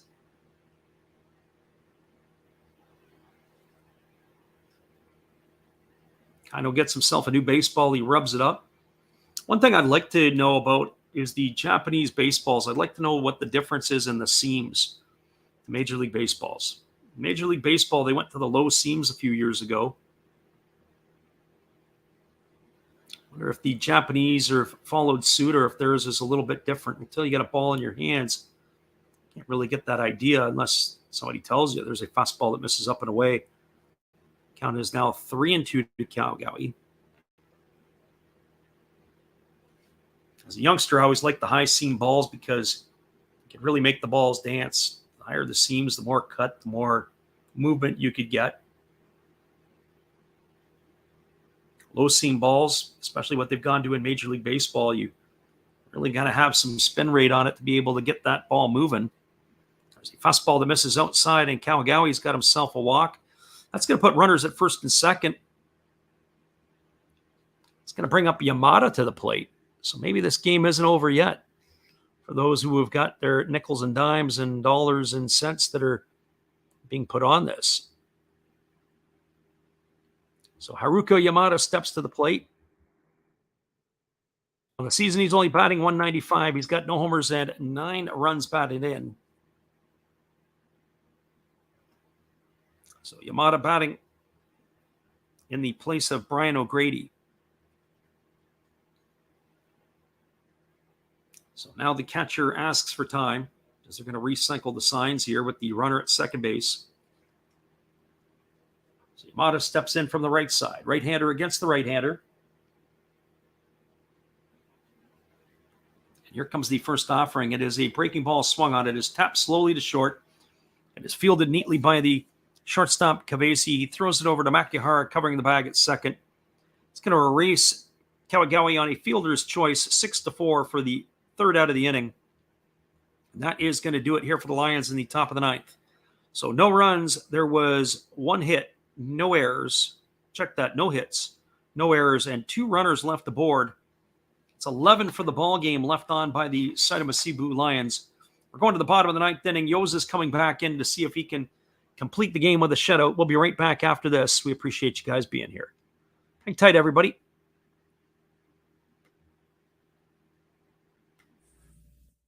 Domo arigato. Sorry if I mispronounced that. I'm new at this.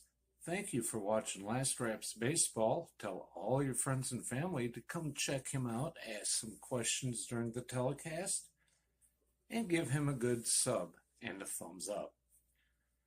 And this is Steve coming back at you, and some new things on my channel. Star Wars figures that everybody likes. We have Mad magazines from the 1970s. We try to avoid the Noid. And for your pleasure, once in a while, we can open up Michael Jackson if you want, the cards. We have Elvis. We have Sadahar O. We love everything that is everything, so we even have the Beatles fighting with lightsabers. Look at that, John and George. Once in a while, we'll even have my brother take over my channel on a Tuesday. So once again, everybody tell your friends, come see Freddie at Last Raps Baseball. And right now, I'm going to kick it right back to you, Freddie. Appreciate you there, Steve, and your support of the channel. We are going to be going to the bottom of the 9th inning. It's going to be the 3, 4, and 5 hitters coming up for Fukuoka. That's Yuki Yanagita, Alfredo Despania, and Taisi Makihara. The first pitch is a fastball that misses outside to Yanagita for ball 1, and the count is 1-0. Yanagita tonight is officially 1 for 3. Single, a strikeout, and he's grounded into a double play as he swings at a fastball and lifts this one down the left field line, and it's going to reach the temporary seating. It's going to run the count to 1-1. So Yanagita, 1 ball and 1 strike to him. The Lions here looking to close it out is Yoza. The Hawks trying to find a way to score a couple of runs. There's a fastball on the outside corner taken for a called strike. The count is 1-2. Where I would use to describe Yanagita after the first inning, he's been confused at the plate. Here's the pitch. It is a fastball swung on and missed. He slams the bat down in disgust. He actually had a couple of words to say to the umpire as he's walking back to the dugout. You don't see that all that often. In the Japanese league, usually it's the body language that tells the whole story. So he has gone on strikes for out number 1, and that is going to bring up the DH, Alfredo Despania. He swung and missed, slammed the bat in disgust, and as he said, had a couple of words with the home plate umpire. And there's the first pitch breaking ball that misses down to Despania, and the count is 1-0. Despania tonight grounded into a double play, grounded to short, and has flown out to left field. So here comes the 1-0 pitch. There's a fastball taken for a called strike, and the count is now 1-1. So 1 ball and 1 strike to Despania. Yoza rocks into the motion, and he delivers. It's a fastball swung on and fouled away. And the count is now 1-2. Speaking of games moving quickly, the Oryx Buffaloes are underway against Chiba. It is a 0-0 scoreline in the top of the second. All the other games will start in about an hour's time. So here comes the 1-2 offering. As Yoza rocks into the motion, he kicks and delivers. It's a fastball swung on and missed. Despania is disposed of on strikes. Or no, is that number 3? We've got him at number 3. Oh, he's fouled that one off. So he's going to stay alive. We put him in the books a little prematurely. He's going to stay alive for this one. It's 1-2 still. Apologies as I jumped the gun there. So here comes the 1-2 pitch. There's a changeup that misses down and away, and the count goes to 2-2. It might only be a formality the way that things are going here for the starter Yoza. Yoza's got 5 strikeouts tonight. No walks. He's allowed 7 hits. There is a fastball swung on. This is lifted into left field. Racing hard on it is the left fielder, who is Kawagawa. He makes the catch. And Despania is disposed of for the second out of the inning. So the Hawks are down to their final out. As Taisi Makihara steps to the plate. Makihara is 0 for 3 tonight. He's grounded out all 3 times he's come to the plate. So are we going to get a pinch hit? Looks like we're going to have a pinch hitter. And one of my favorite numbers, number 126, is now coming into pinch hit. You don't see that every day. So I gotta love that. I love the Japanese league. Number 126. I don't even see him on the game sheet here.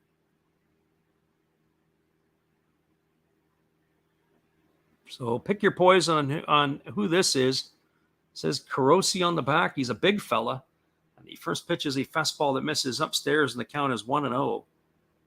So 1 ball and no strikes.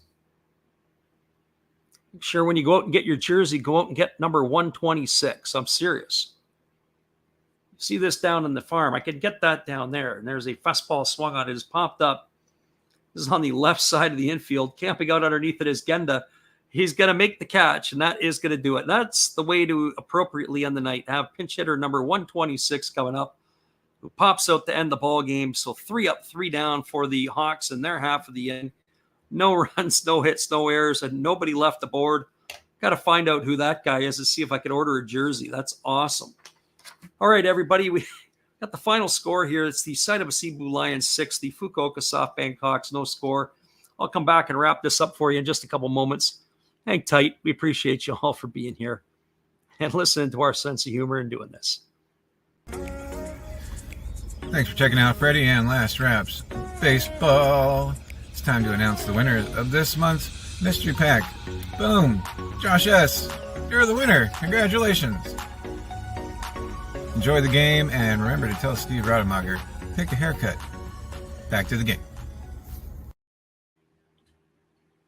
Appreciate you, everybody in here. And we got Matt Wilgus, who says 926 subscribe. Thanks for the live cast. We appreciate you. So hopefully come on back tomorrow night, everybody. We'll be doing it again, 9 o'clock Pacific, midnight on the Eastern time zone. Same two teams for game 3 of this series. To wrap it up here tonight, we'll give you the rundown. It was over pretty much in the first inning. For the Lions, they had a leadoff single by Shuta Tonosaki. With one out, Tomoya Mori walked. And then Hatake Yamakawa singled, driving in Tonosaki. And then Ning Wu singled to drive in Tomoya Mori. And the score was 2-0 for the Lions at the end of 1. In the second inning, it was a leadoff double by Jansen Witt. With 2 outs, Shota Tonosaki walked. And then Suki Genda doubled home 2 runs, which was crossed Witt and Tonosaki, and that made the score 4-0. In the fourth inning, they went back at it again as everything seemed to come in twos. Shohei Suzuki led off with a single, and then with 2 out, Tomoya Mori doubled home Suzuki, and then Hatake Yamakawa got his second RBI of the night. He knocked in Mori, and that made the score 6-0. Once again, everybody, that was your final score, as it was the pitching show tonight by Kaito Ioza, who went the distance. Absolutely stellar performance, as he was able to strike out 6 over his 9 innings of work, walking none. All right, everybody, we'll be back again tomorrow. We'll call a Major League game at some point tomorrow, which will be a late posting. So if you're around in the daytime, be sure to check on out or check us in. Hopefully you're there. If you guys are new to the channel, don't forget to subscribe. And don't forget to like the video if you did like it. And hopefully we'll see you back here again tomorrow. Once again, your final score, the Saitama Seibu Lions 6, the Fukuoka SoftBank Hawks, no score. We appreciate everybody for being here. We will see you again on the flip side.